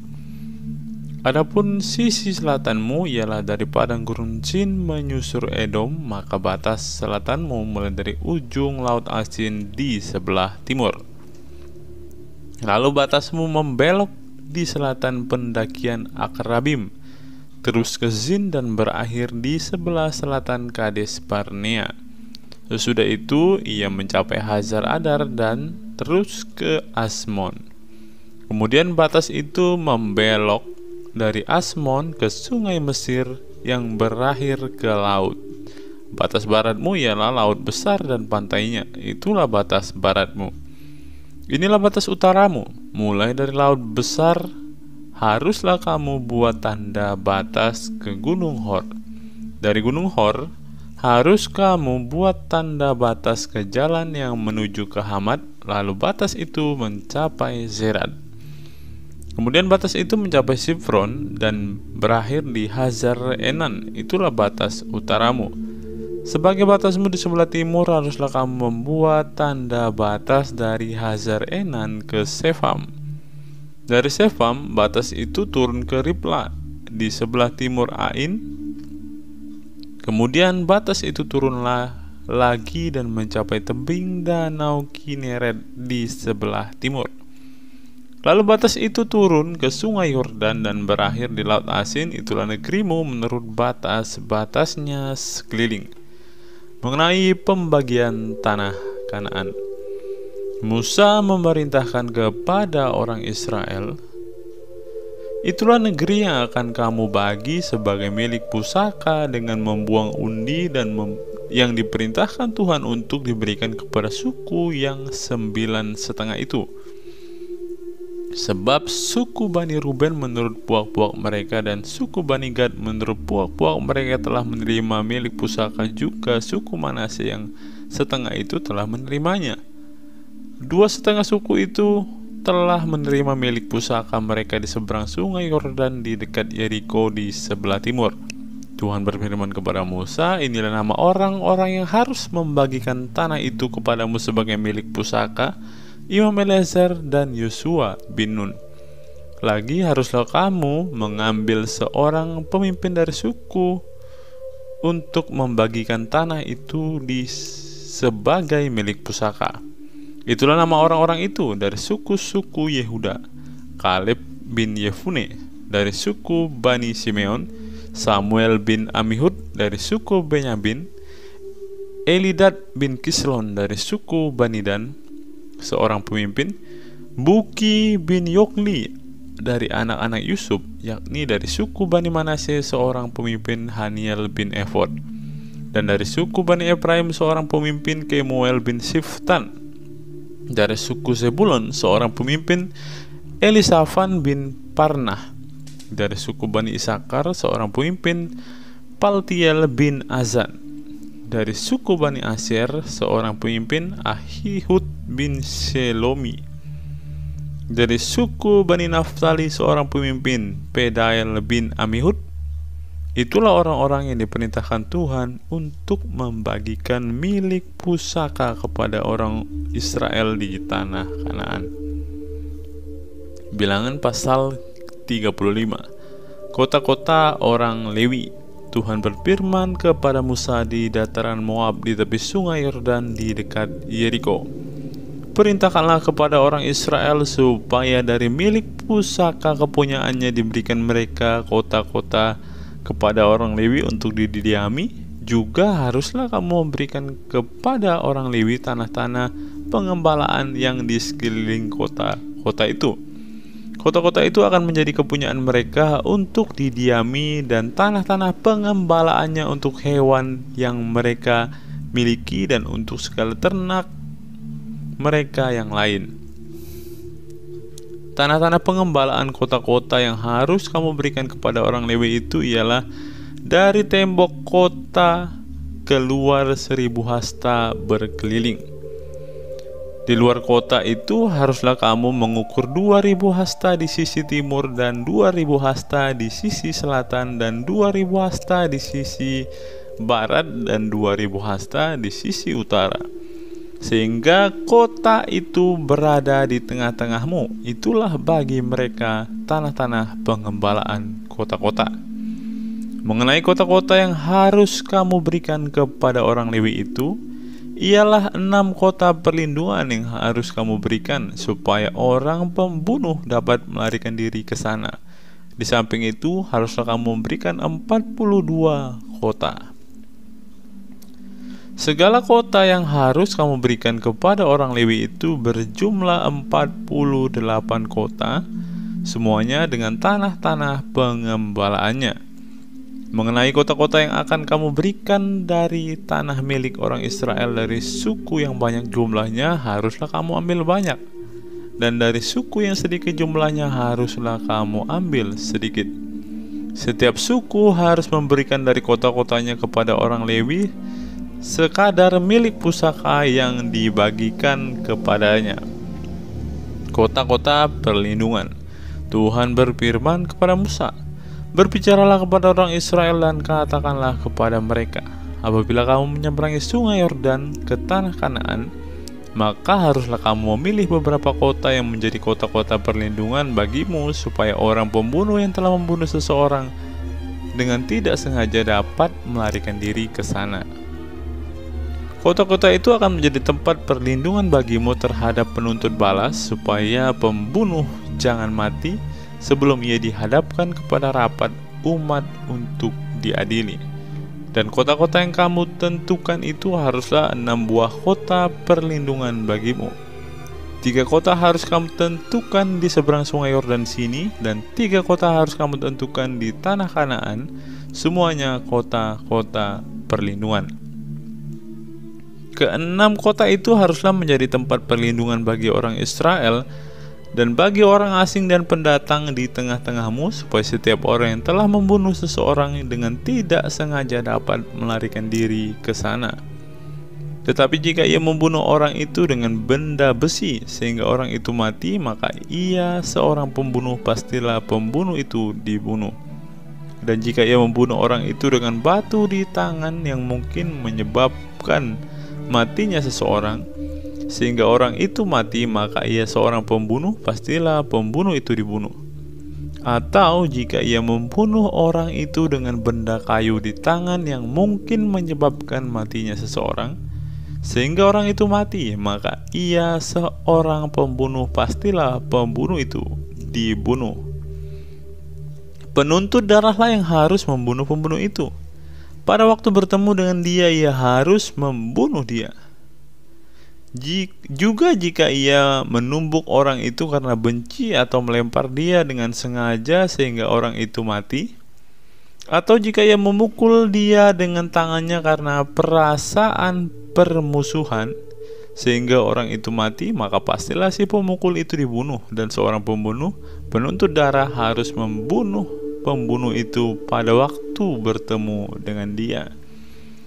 Tetapi jika ia sekonyong-konyong menumbuk orang itu dengan tidak ada perasaan permusuhan atau tidak sengaja melemparkan sesuatu benda kepadanya, atau dengan kurang ingat menjatuhkan kepada orang itu sesuatu batu yang mungkin menyebabkan matinya seseorang sehingga orang itu mati, sedangkan dia tidak merasa bermusuh dengan orang itu juga tidak mengikhtiarkan celakanya, maka haruslah rapat umum mengadili orang yang membunuh itu dan penuntut darah menurut hukum ini, dan haruslah rapat umat membebaskan pembunuh dari tangan penuntut darah, dan haruslah rapat umat mengembalikan dia ke kota perlindungan, ke tempat ia telah melarikan diri.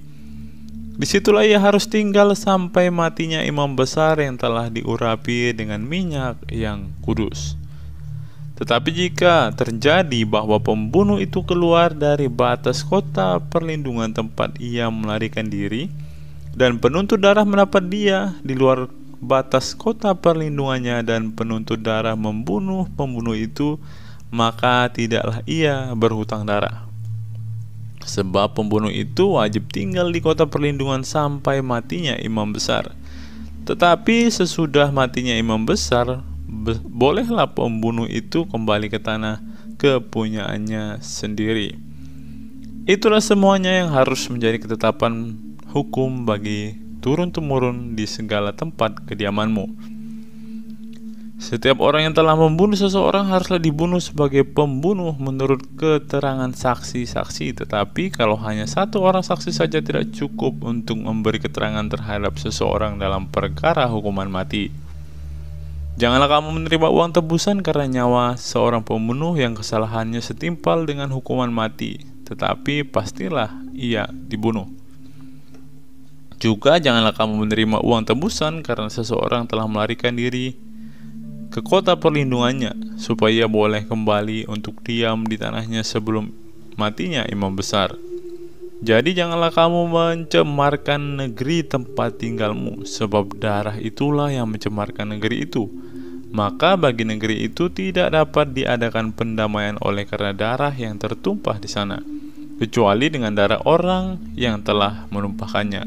Maka janganlah menajiskan negeri tempat kedudukanmu, yang di tengah-tengah aku diam, sebab aku Tuhan diam di tengah-tengah orang Israel.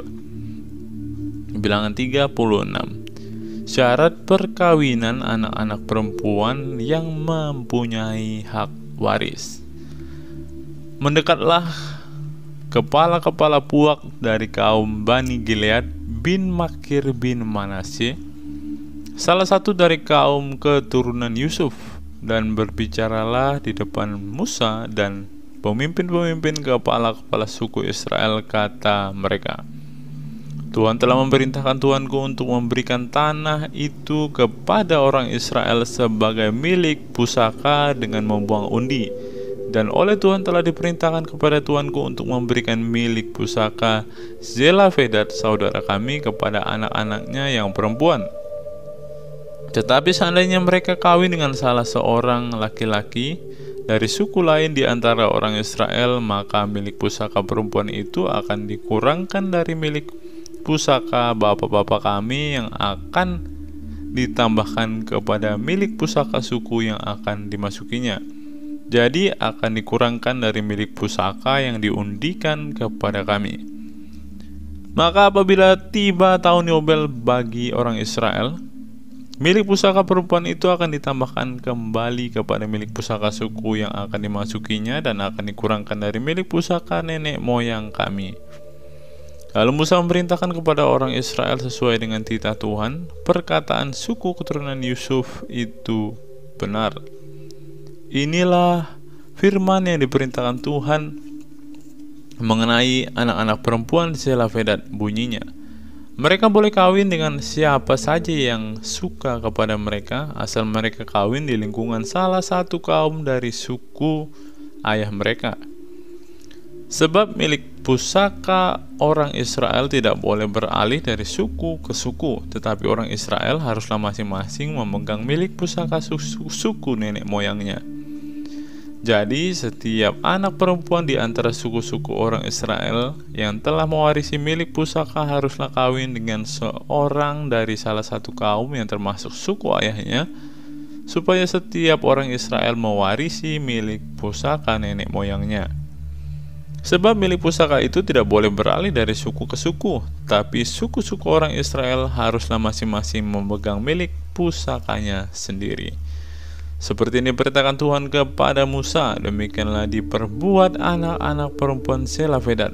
Maka Mahla, Tirza, Hokla, Milka, dan Noa, anak-anak perempuan Selafedat kawin dengan anak-anak lelaki dari pihak saudara-saudara ayah mereka. Mereka kawin dengan laki-laki dari kaum-kaum Bani Manasye bin Yusuf, sehingga milik pusaka mereka tetap tinggal pada suku kaum ayahnya. Itulah perintah dan peraturan yang diperintahkan Tuhan kepada orang Israel dengan perantaraan Musa di dataran Moab di tepi sungai Yordan dekat Yeriko. Ulangan pasal 1, Musa meriwayatkan pengalaman di Gunung Horeb. Inilah perkataan-perkataan yang diucapkan Musa kepada seluruh orang Israel di seberang sungai Yordan, di padang gurun di Araba Yordan, di tentangan Suf antara Paran dan Tofel, Laban, Hazerot, dan di Zahab. 11 hari perjalanan jauhnya dari Horeb sampai ke Kades Barnea melalui jalan pegunungan Seir. Pada tanggal 1 bulan 11 tahun ke-40 berbicaralah Musa kepada orang Israel sesuai dengan segala yang diperintahkan Tuhan kepadanya demi mereka.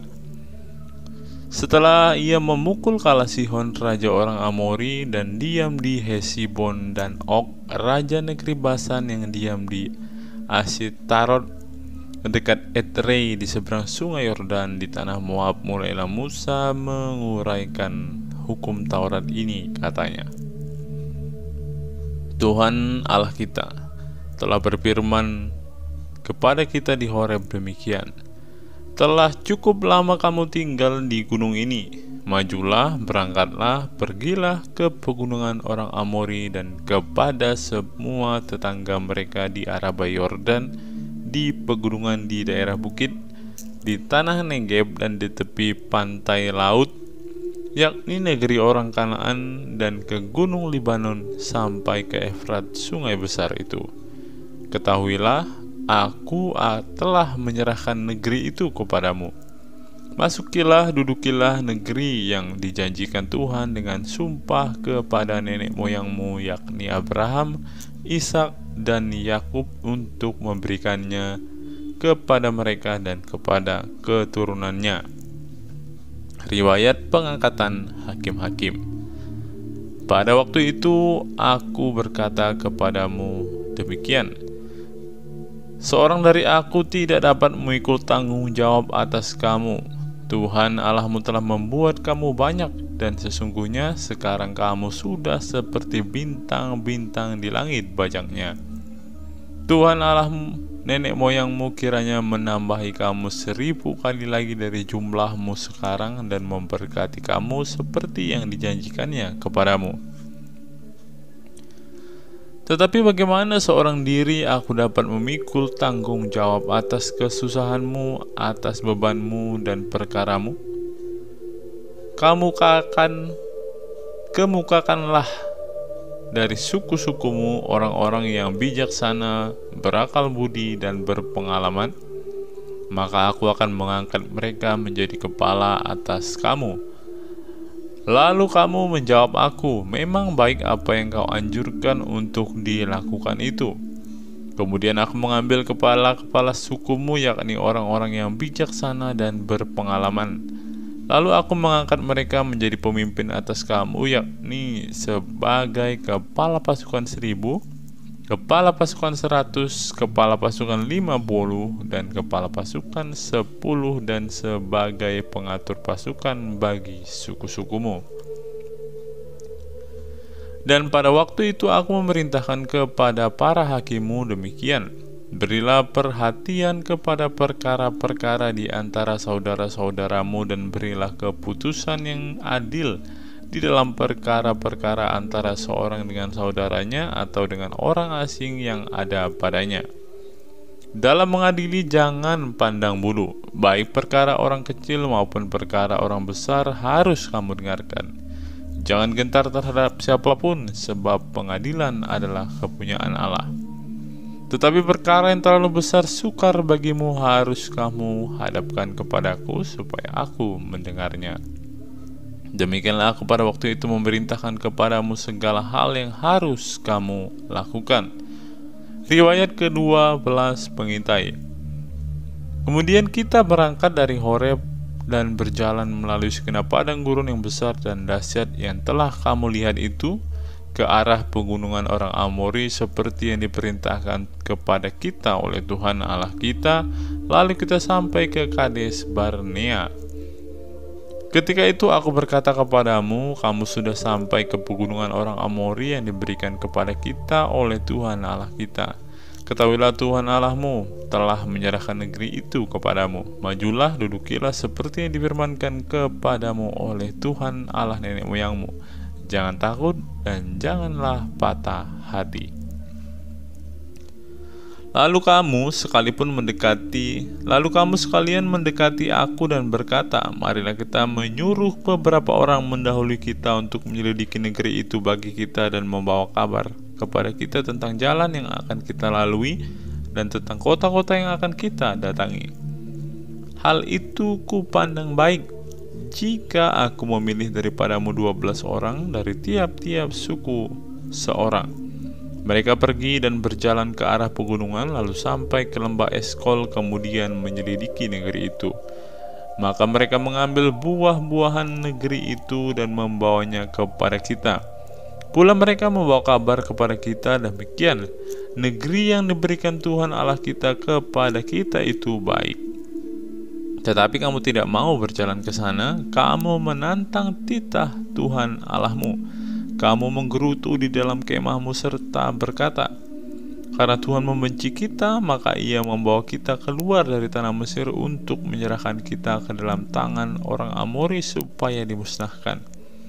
Kemanakah pula kita maju? Saudara-saudara kita telah membuat hati kita tawar dengan mengatakan, orang-orang itu lebih besar dan lebih tinggi daripada kita.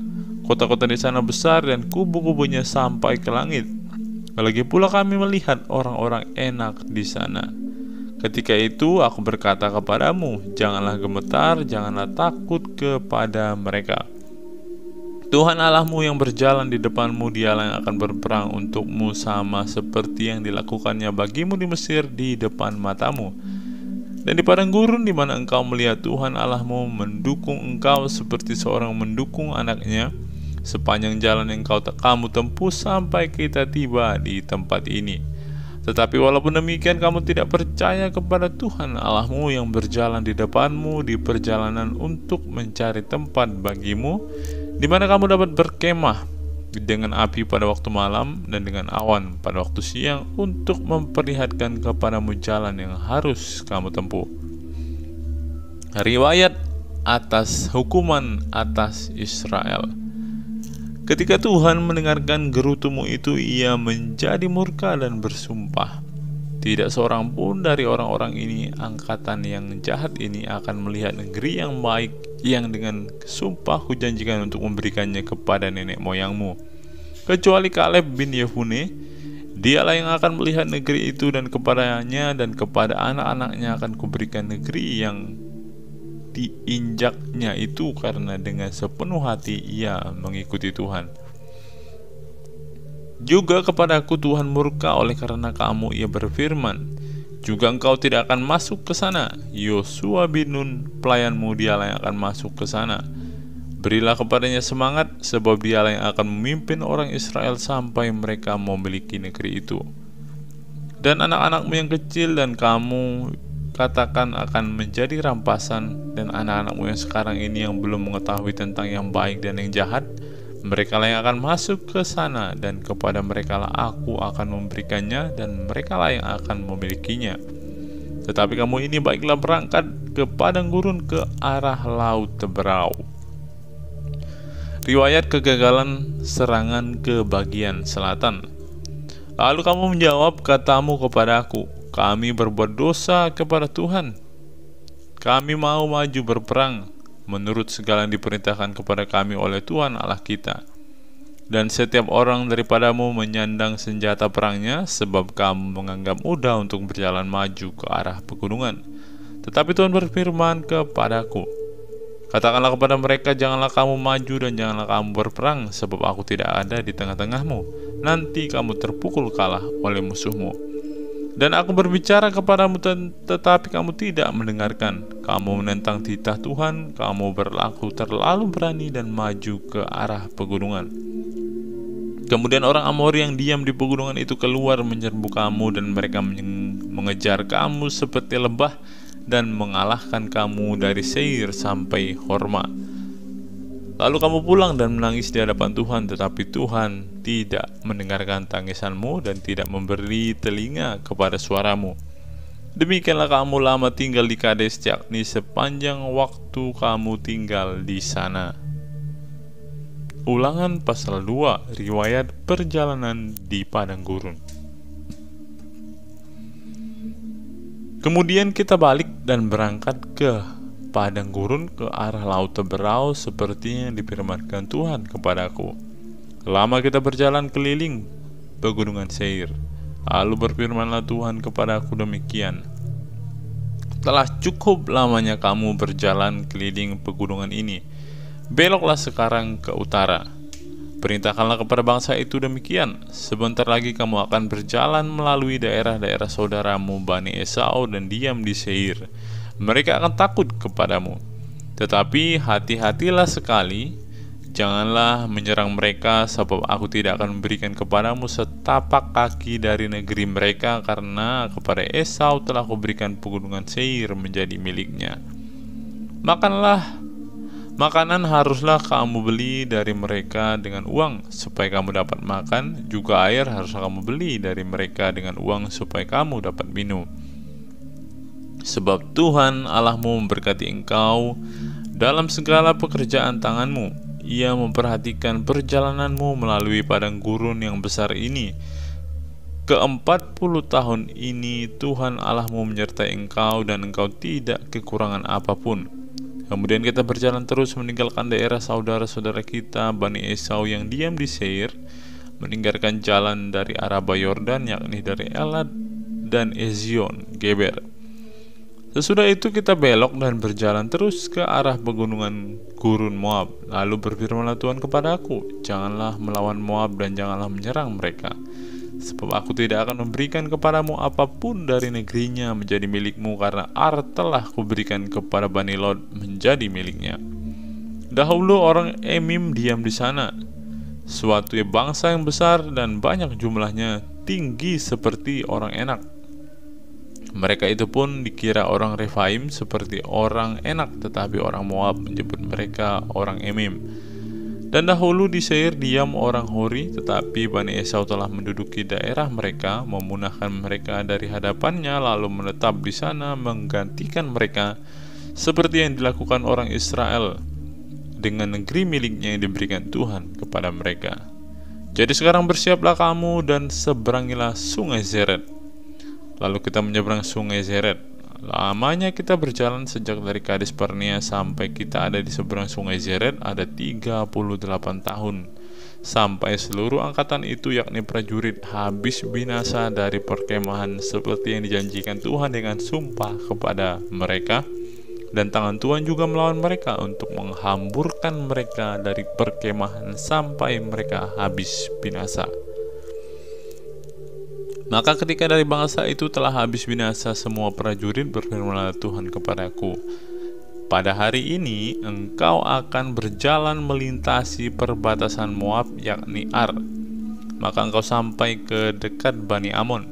Janganlah melawan mereka dan janganlah menyerang mereka, sebab aku tidak akan memberikan kepadamu apapun dari negeri Bani Amon. Itu menjadi milikmu, karena aku telah memberikannya kepada Bani Lot menjadi miliknya. Negeri ini pun dikira negeri orang Refaim. Dahulu orang Refaim diam di sana, tetapi orang Amon menyebut mereka orang Zamzuzim.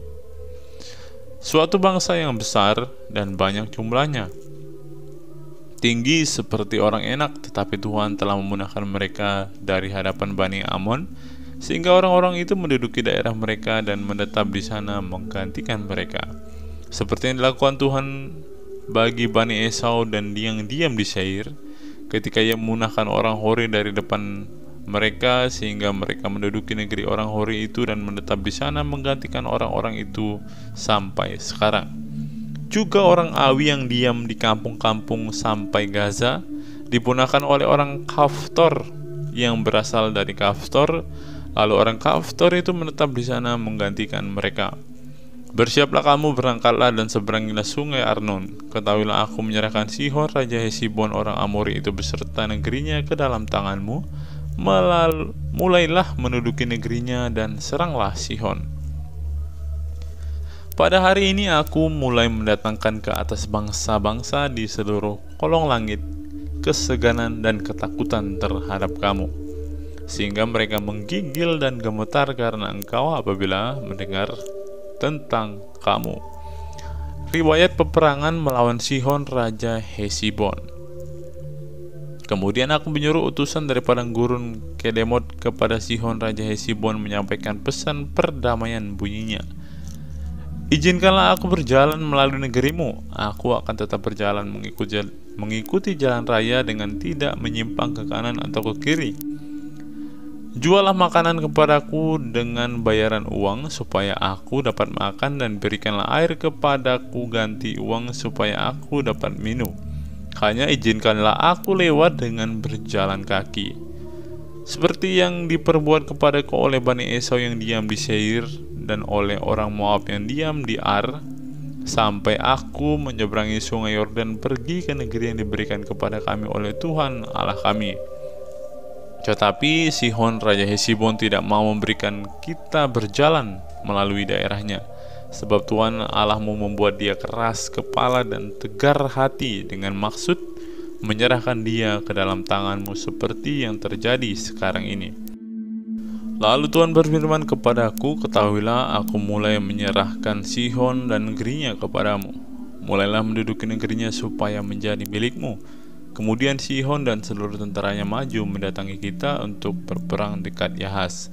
Tetapi Tuhan Allah kita menyerahkan dia kepada kita sehingga kita mengalahkan dia dengan anak-anaknya dan seluruh tentaranya.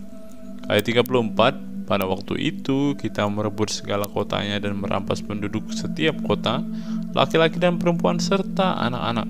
Tidak ada seorang pun yang kita biarkan terluput. Hanya hewan kita rampas bagi kita sendiri, seperti juga jarahan dari kota-kota yang telah kita rebut. Mulai dari Aroer di tepi sungai Arnon dan kota di lembah itu sampai Gilead, tidak ada kota yang bentengnya terlalu kuat bagi kita, sebab Tuhan Allah kita menyerahkan semuanya kepada kita. Hanya negeri Bani Amon tidak engkau dekati, baik sungai Yabok sepanjang tepinya maupun kota-kota di pegunungan, tepat seperti yang dilarang Tuhan Allah kita. Ulangan pasal yang ketiga. Riwayat peperangan melawan Og raja Basan. Kemudian beloklah kita dan maju ke arah Basan, dan Og raja Basan dengan seluruh tentaranya maju mendatangi kita untuk berperang di Edrei. Tetapi Tuhan berfirman kepadaku, janganlah takut kepadanya, sebab aku menyerahkan dia ke dalam tanganmu beserta seluruh tentaranya dan negerinya, dan perlakukanlah dia seperti yang kau lakukan terhadap Sihon raja orang Amori yang diam di Hesibon. Dan Tuhan Allah kita menyerahkan juga Og raja Basan beserta seluruh tentaranya ke dalam tangan kita, dan kita mengalahkan dia sehingga tidak seorang pun yang luput. Pada waktu itu kita merebut segala kotanya, tidak ada kota yang tidak kita rampas daripada mereka. 60 kota seluruh wilayah Argob, kerajaan Og di Basan. Semuanya itu adalah kota berkubu dengan tembok yang tinggi-tinggi dengan pintu-pintu gerbang dan palang-palangnya. Lain daripada itu sangat banyak kota yang tidak berkubu. Kita menumpas seluruh penduduknya seperti yang kita lakukan terhadap Sihon raja Hesibon, dengan menumpas penduduk setiap kota, laki-laki, perempuan, dan anak-anak. Tetapi segala hewan dan jarahan dari kota-kota itu kita rampas bagi kita sendiri. Jadi pada waktu dari tangan kedua raja orang Amori itu kita merampas negeri yang di seberang sungai Yordan, mulai dari sungai Arnon sampai gunung Hermon. Orang Sidon menyebut Hermon itu Sirion, dan orang Amori menyebutnya Senir. Segala kota di dataran tinggi, seluruh Gilead dan seluruh Basan sampai ke Salka dan Edrei, kota-kota kerajaan Og di Basan. Hanya Og raja Basan yang tinggal hidup dari sisa-sisa orang Refaim. Sesungguhnya ranjangnya adalah ranjang dari besi.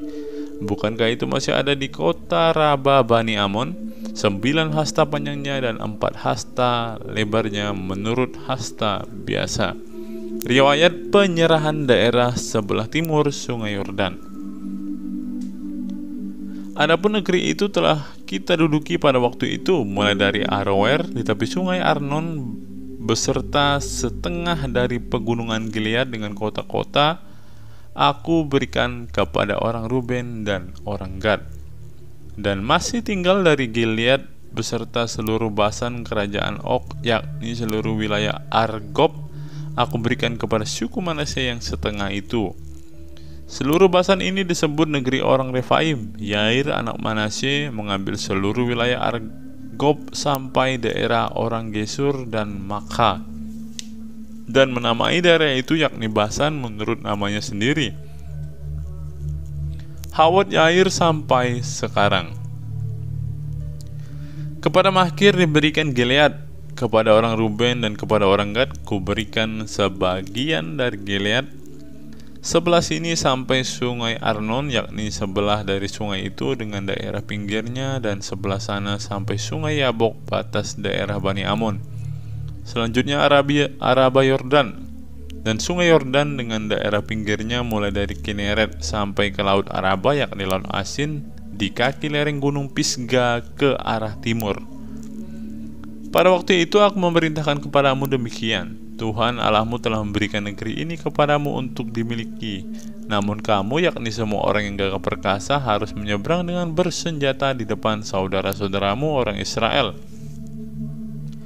Hanya istri dan anak-anakmu serta ternak-ternakmu, aku tahu ada banyak ternak padamu, boleh tinggal di kota-kota yang telah kuberikan kepadamu, sampai Tuhan mengaruniakan keamanan kepada saudara-saudaramu seperti keadaan kepadamu, dan mereka pun memiliki negeri yang diberikan Tuhan Allahmu kepada mereka di seberang sungai Yordan. Sesudah itu bolehlah kamu pulang masing-masing ke tanah miliknya yang telah kuberikan kepadamu. Dan kepada Yosua kuperintahkan pada waktu itu demikian: matamu sendirilah yang melihat segala yang dilakukan Tuhan Allahmu terhadap kedua raja itu. Demikianlah akan dilakukan Tuhan terhadap segala kerajaan kemana engkau pergi. Janganlah takut kepada mereka, sebab Tuhan Allahmu dialah yang berperang untukmu. Musa tidak diperkenankan memasuki tanah Kanaan. Juga pada waktu itu aku mohon kasih karunia Tuhan daripada Tuhan demikian: ya Tuhan Allah, engkau telah memulai memperlihatkan kepada hambamu ini kebesaranmu dan tanganmu yang kuat. Sebab Allah manakah di langit dan di bumi yang dapat melakukan perbuatan perkasa seperti engkau? Biarkanlah aku menyeberang dan melihat negeri yang baik yang di seberang sungai Yordan, tanah pegunungan yang baik dan gunung Libanon. Tetapi Tuhan murka terhadap aku oleh karena kamu dan tidaklah mendengarkan permohonanku. Tuhan berfirman kepada aku, cukup, jangan lagi bicara perkara itu dengan aku. Naiklah ke puncak gunung Pisga dan layangkanlah pandanganmu ke barat atau ke utara, ke selatan dan ke timur, dan lihatlah baik-baik, sebab sungai Yordan ini tidak akan kau seberangi. Dan berilah perintah kepada Yosua, kuatkan dan teguhkanlah hatinya, sebab dialah yang akan menyeberang di depan bangsa ini, dan dialah yang akan memimpin mereka sampai mereka memiliki negeri yang akan kau lihat itu. Demikianlah kita tinggal di lembah di tentangan Bet Peor. Kristus. Ulangan pasal 4. Musa menasihati bangsa itu memelihara hukum Allah. Maka sekarang hai orang Israel, dengarlah ketetapan dan peraturan yang kuajarkan kepadamu untuk dilakukan, supaya kamu hidup dan memasuki serta menduduki negeri yang diberikan kepadamu oleh Tuhan Allah nenek moyangmu. Janganlah kamu menambahi apa yang kuperintahkan kepadamu, dan janganlah kamu menguranginya. Dengan demikian kamu berpegang pada perintah Tuhan Allahmu yang disampaikan kepadamu. Matamu sendiri telah melihat apa yang diperbuat Tuhan mengenai Baal Peor, sebab Tuhan Allahmu telah memunahkan dari tengah-tengahmu semua orang yang mengikuti Baal Peor. Sedangkan kamu sekalian yang berpaut pada Tuhan Allahmu masih hidup pada hari ini. Ingatlah, aku telah mengajarkan ketetapan dan peraturan kepadamu, seperti yang diperintahkan kepadaku oleh Tuhan Allahku, supaya kamu melakukan yang demikian di negeri yang akan kamu masuki untuk mendudukinya. Lakukanlah itu dengan setia, sebab itulah yang akan menjadikan kebijaksanaanmu dan akal budimu di mata bangsa-bangsa yang pada waktu mendengarkan segala ketetapan ini akan berkata, memang bangsa yang besar ini adalah umat yang bijaksana dan berakal budi. Sebab bangsa besar manakah yang mempunyai Allah yang demikian dekat kepadanya seperti Tuhan Allah kita setiap kali kita memanggil kepadanya? Dan bangsa besar manakah yang mempunyai ketetapan dan peraturan demikian adil seperti seluruh hukum ini yang kubentangkan kepadamu pada hari ini? Tetapi waspadalah dan berhati-hatilah, supaya jangan engkau melupakan hal-hal yang dilihat oleh matamu sendiri, dan supaya jangan semuanya itu hilang dari ingatanmu seumur hidupmu. Beritahukanlah kepada anak-anakmu dan kepada cucu cicitmu semuanya itu, yakni hari itu ketika engkau berdiri di hadapan Tuhan Allahmu di Horeb, pada waktu Tuhan berfirman kepadaku, suruhlah bangsa itu berkumpul kepadaku, maka aku akan memberikan mereka mendengarkan segala perkataanku, sehingga mereka takut kepadaku selama mereka hidup di muka bumi, dan mengajarkan demikian kepada anak-anak mereka. Lalu kamu mendekat dan berdiri di kaki gunung itu, sedang gunung itu menyala seperti pusar langit dalam gelap gulita awan dan kegelapan. Lalu berfirmanlah Tuhan kepadamu dari tengah-tengah api, suara kata-kata kamu dengar, tetapi suatu rupa tidak kamu lihat, hanya ada suara. Dan ia memberitahukan kepadamu perjanjian yang diperintahkannya kepadamu untuk dilakukan, yakni ke-10 firman, dan ia menuliskan pada 2 loh batu. Dan pada waktu itu aku diperintahkan Tuhan untuk mengajarkan kepadamu ketetapan dan peraturan, supaya kamu melakukannya di negeri kemana kamu pergi untuk mendudukinya. Hati-hatilah sekali, sebab kamu tidak melihat sesuatu rupa pada hari Tuhan berfirman kepadamu di Horeb di tengah-tengah api, supaya jangan kamu berlaku busuk dengan membuat bagimu patung yang menyerupai berhala apapun, yang berbentuk laki-laki atau perempuan, yang berbentuk binatang yang di bumi, atau berbentuk burung yang bersayap yang terbang di udara, atau berbentuk binatang yang merayap di muka bumi, atau berbentuk ikan yang ada di dalam air di bawah bumi.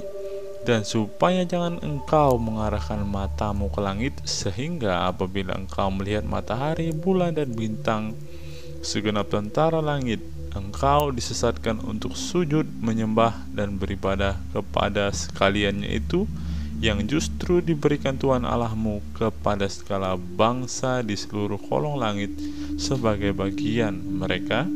Sedangkan Tuhan telah mengambil kamu dan membawa kamu keluar dari dapur peleburan besi dari Mesir, untuk menjadi umat miliknya sendiri seperti yang terjadi sekarang ini. Tetapi Tuhan menjadi murka terhadap aku oleh karena kamu. Ia bersumpah bahwa aku tidak akan menyeberangi sungai Yordan dan tidak akan masuk ke dalam negeri yang baik yang diberikan Tuhan Allahmu kepadamu menjadi milik pusakamu. Sebab aku akan mati di negeri ini dan tidak akan menyeberangi sungai Yordan, tetapi kamu akan menyeberanginya dan menduduki negeri yang baik itu. Hati-hatilah supaya jangan kamu melupakan perjanjian Tuhan Allahmu yang telah diikatnya dengan kamu, dan membuat bagimu patung yang menyerupai apapun oleh Tuhan Allahmu dilarang kau perbuat. Sebab Tuhan Allahmu adalah api yang menghanguskan, Allah yang cemburu. Apabila kamu beranak cucu dan kamu telah tua di negeri itu, lalu kamu berlaku busuk dengan membuat patung yang menyerupai apapun juga, dan melakukan apa yang jahat di mata Tuhan Allahmu sehingga kamu menimbulkan sakit hatinya, maka aku memanggil langit dan bumi menjadi saksi terhadap kamu pada hari ini, bahwa pastilah kamu habis binasa dengan segera dari negeri kemana kamu menyeberangi sungai Yordan untuk mendudukinya. Tidak akan lanjut umurmu di sana, tetapi pastilah kamu punah. Tuhan akan menyerahkan kamu di antara bangsa-bangsa, dan hanya dengan jumlah yang sedikit kamu akan tinggal di antara bangsa-bangsa kemana Tuhan akan menyingkirkan kamu.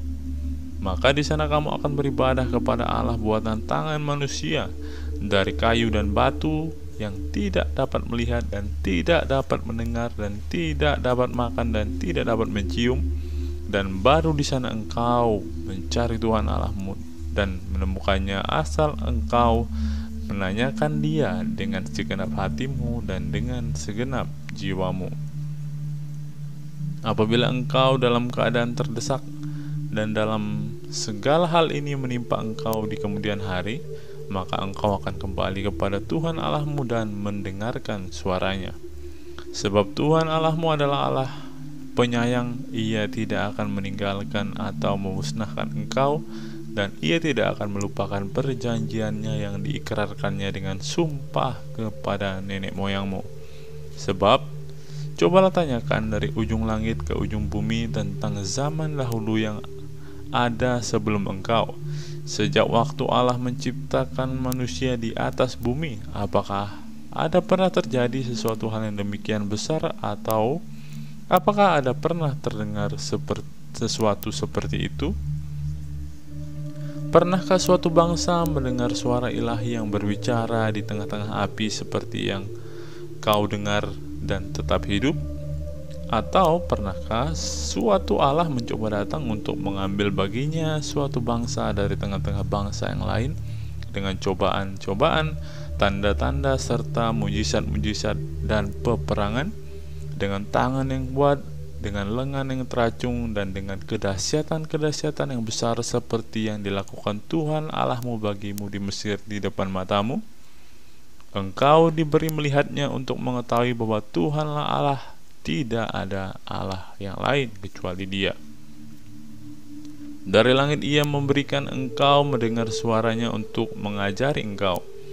Di bumi Ia membiarkan engkau melihat api yang besar, dan segala perkataannya kau dengar dari tengah-tengah api. Karena Ia mengasihi nenek moyangmu dan memilih keturunan mereka, maka Ia sendiri telah membawa engkau keluar dari Mesir dan dengan kekuatannya yang besar, untuk menghalau dari hadapanmu bangsa-bangsa yang lebih besar dan lebih kuat daripadamu, untuk membawa engkau masuk ke dalam negeri yang mereka, dan memberikannya kepadamu menjadi milik pusakamu seperti yang terjadi sekarang ini. Sebab itu ketahuilah pada hari ini dan camkanlah bahwa Tuhanlah Allah yang di langit, di atas, di bumi, di bawah, tidak ada yang lain.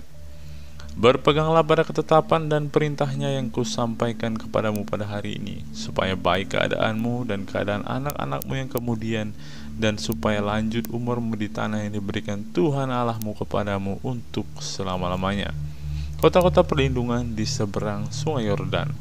Lalu Musa mengkhususkan 3 kota di seberang sungai Yordan di sebelah timur, supaya orang yang membunuh sesamanya manusia dengan tidak sengaja dan dengan tidak memusuhinya lebih dahulu dapat melarikan diri ke sana, sehingga ia apabila melarikan diri ke salah satu kota itu dapat tetap hidup. Kota-kota itu adalah Bezer di padang gurun, di daerah dataran tinggi untuk orang Ruben, Ramot di Gilead untuk orang Gad, dan Golan di Basan untuk orang Manasye. Pendahuluan pengajaran Musa. Inilah hukum Taurat yang dipaparkan Musa kepada orang Israel. Inilah peringatan, ketetapan, dan peraturan yang dikatakan Musa kepada orang Israel dalam perjalanan mereka keluar dari Mesir.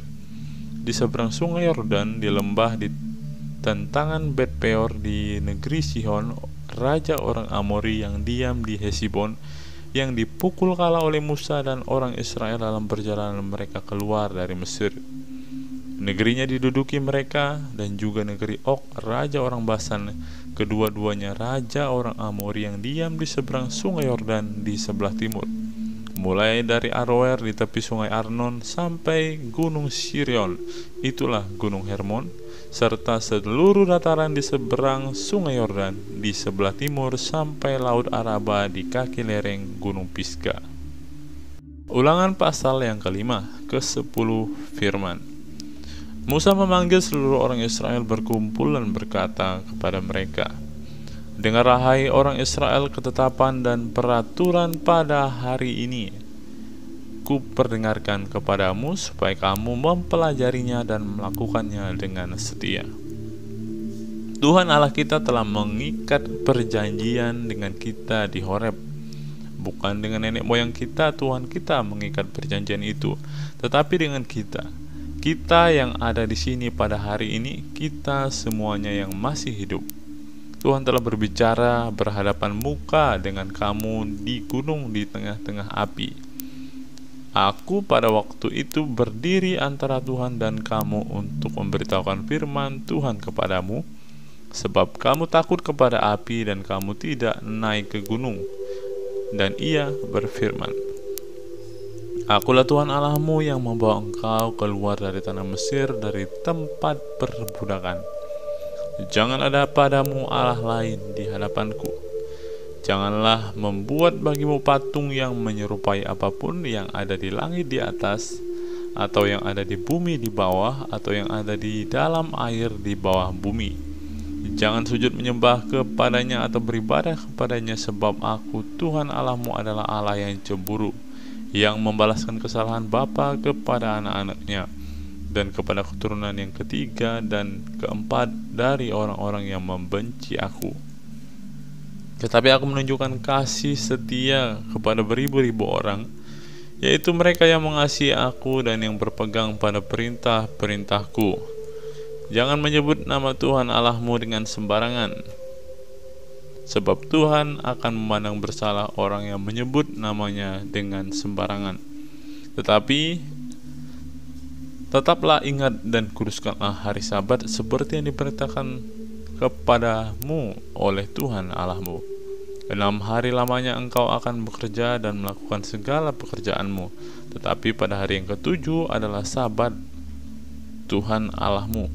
Maka janganlah melakukan sesuatu pekerjaan, engkau atau anakmu laki-laki atau anakmu perempuan, atau hambamu laki-laki atau hambamu perempuan, atau lembumu atau keledaimu atau hewanmu yang manapun, atau orang asing yang di tempat kediamanmu, supaya hambamu laki-laki dan hambamu perempuan berhenti seperti engkau juga. Sebab haruslah kau ingat bahwa engkau pun dahulu budak di tanah Mesir, dan engkau dibawa keluar dari sana oleh Tuhan Allahmu dengan tangan yang kuat dan dengan lengan yang terancung. Itulah sebabnya Tuhan Allahmu memerintahkan engkau merayakan hari Sabat. Hormatilah ayahmu dan ibumu seperti yang diperintahkan kepadamu oleh Tuhan Allahmu, supaya lanjut umurmu dan baik keadaanmu di tanah yang diberikan Tuhan Allahmu kepadamu. Jangan membunuh, jangan berzina, jangan mencuri, jangan mengucapkan saksi dusta tentang sesamamu, jangan mengingini istri sesamamu, dan jangan menghasratkan rumahnya, atau ladangnya, atau hambanya laki-laki, atau hambanya perempuan, atau lembunya, atau keledainya, atau apapun yang dipunyai sesamamu. Firman itulah yang diucapkan Tuhan kepada seluruh jemaah dengan suara nyaring di gunung, di tengah-tengah api, awan, dan kegelapan, dan tidak ditambahkannya apa-apa lagi. Ditulisnya semuanya pada 2 loh batu, lalu diberikannya kepadaku. Orang Israel takut menghadapi kedatangan Tuhan. Ketika kamu mendengar suara itu dari tengah-tengah gelap gulita, sementara gunung itu menyala, maka kamu, yakni semua kepala sukumu dan para tua-tuamu, mendekati aku dan berkata, sesungguhnya Tuhan Allah kita telah memperlihatkan kepada kita kemuliaan dan kebesarannya, dan suaranya telah kita dengar dari tengah-tengah api.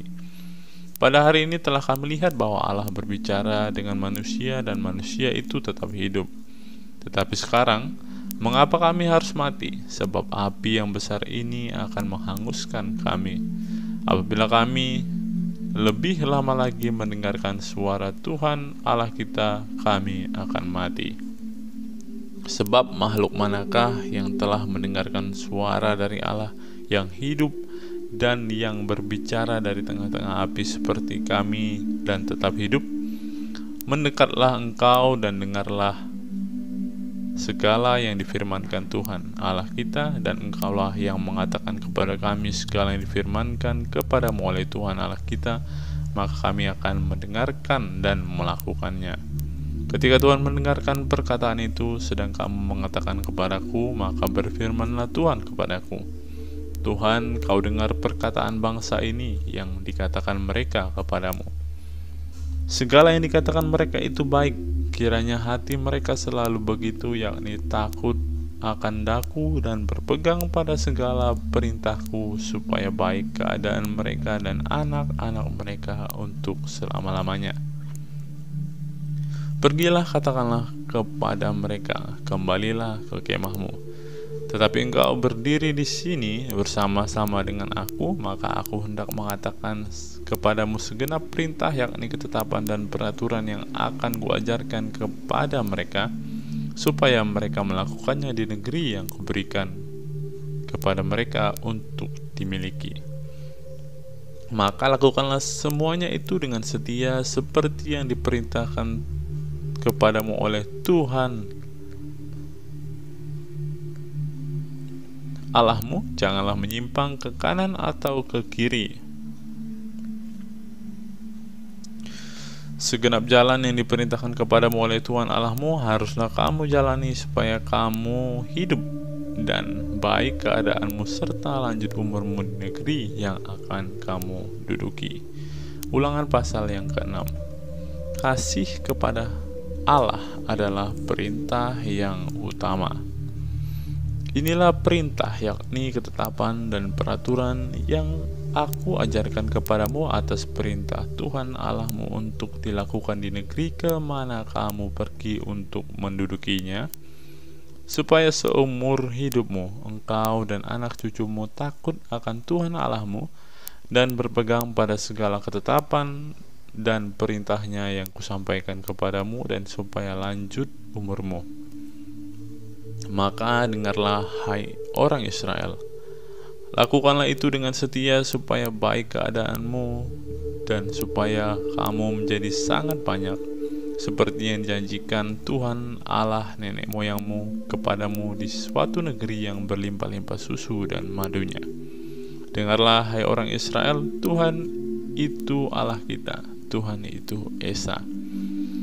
Kasihilah Tuhan Allahmu dengan segenap hatimu dan dengan segenap jiwamu dan dengan segenap kekuatanmu. Apa yang kuperintahkan kepadamu pada hari ini haruslah engkau perhatikan. Haruslah engkau mengajarkan berulang-ulang kepada anak-anakmu dan membicarakannya apabila engkau duduk di rumahmu, apabila engkau sedang dalam perjalanan, apabila engkau sedang berbaring, dan apabila engkau bangun. Haruslah engkau mengikatkannya sebagai tanda pada tanganmu, dan haruslah itu menjadi lambang di dahimu, dan haruslah engkau menuliskannya pada tiang pintu rumahmu dan pada pintu gerbangmu. Maka apabila Tuhan Allahmu telah membawa engkau masuk ke negeri yang dijanjikannya dengan sumpah kepada nenek moyangmu, yakni Abraham, Ishak, dan Yakub, untuk memberikannya kepadamu kota-kota yang besar dan baik yang tidak kau dirikan, rumah-rumah penuh berisi berbagai-bagai barang baik yang tidak kau isi, sumur-sumur yang tidak kau gali, kebun-kebun anggur dan kebun-kebun zaitun yang tidak kau tanami. Dan apabila engkau sudah makan dan menjadi kenyang, maka berhati-hatilah supaya jangan engkau melupakan Tuhan yang telah membawa kamu keluar dari tanah Mesir, dari rumah perbudakan. Engkau harus takut akan Tuhan Allahmu. Kepada Dia haruslah engkau beribadah, dan demi namanya haruslah engkau bersumpah. Janganlah kamu mengikuti Allah lain dari antara Allah bangsa-bangsa sekelilingmu, sebab Tuhan Allahmu adalah Allah yang cemburu di tengah-tengahmu, supaya jangan bangkit murka Tuhan Allahmu terhadap engkau sehingga Ia memunahkan engkau dari muka bumi. Janganlah kamu mencobai Tuhan Allahmu seperti kamu mencobai Dia di masa. Haruslah kamu berpegang pada perintah, peringatan, dan ketetapan Tuhan Allahmu yang diperintahkannya kepadamu. Haruslah engkau melakukan apa yang benar dan baik di mata Tuhan, supaya baik keadaanmu dan engkau memasuki dan menduduki negeri yang baik yang dijanjikan Tuhan dengan sumpah kepada nenek moyangmu, dengan mengusir semua musuhmu dari hadapanmu seperti yang difirmankan Tuhan. Apabila di kemudian hari anakmu bertanya kepadamu, apakah peringatan, ketetapan, dan peraturan yang diperintahkan kepadamu oleh Tuhan Allah kita, maka haruslah engkau menjawab anakmu itu, kita dahulu adalah budak Firaun di Mesir, tetapi Tuhan membawa kita keluar dari Mesir dengan tangan yang kuat. Tuhan membuat tanda-tanda dan mujizat-mujizat yang besar dan mencelakakan terhadap Mesir, terhadap Firaun dan seisi rumahnya di depan mata kita. Tetapi kita dibawanya keluar dari sana supaya kita dapat dibawanya masuk dan untuk memberikan kepada kita negeri yang telah dijanjikannya dengan sumpah kepada nenek moyang kita. Tuhan Allah kita memerintahkan kepada kita untuk melakukan segala ketetapan itu dan untuk takut akan Tuhan Allah kita, supaya senantiasa baik keadaan kita dan supaya Ia membiarkan kita hidup seperti sekarang ini. Dan kita akan menjadi benar apabila kita melakukan segenap perintah itu dengan setia di hadapan Tuhan Allah kita, seperti yang diperintahkannya kepada kita.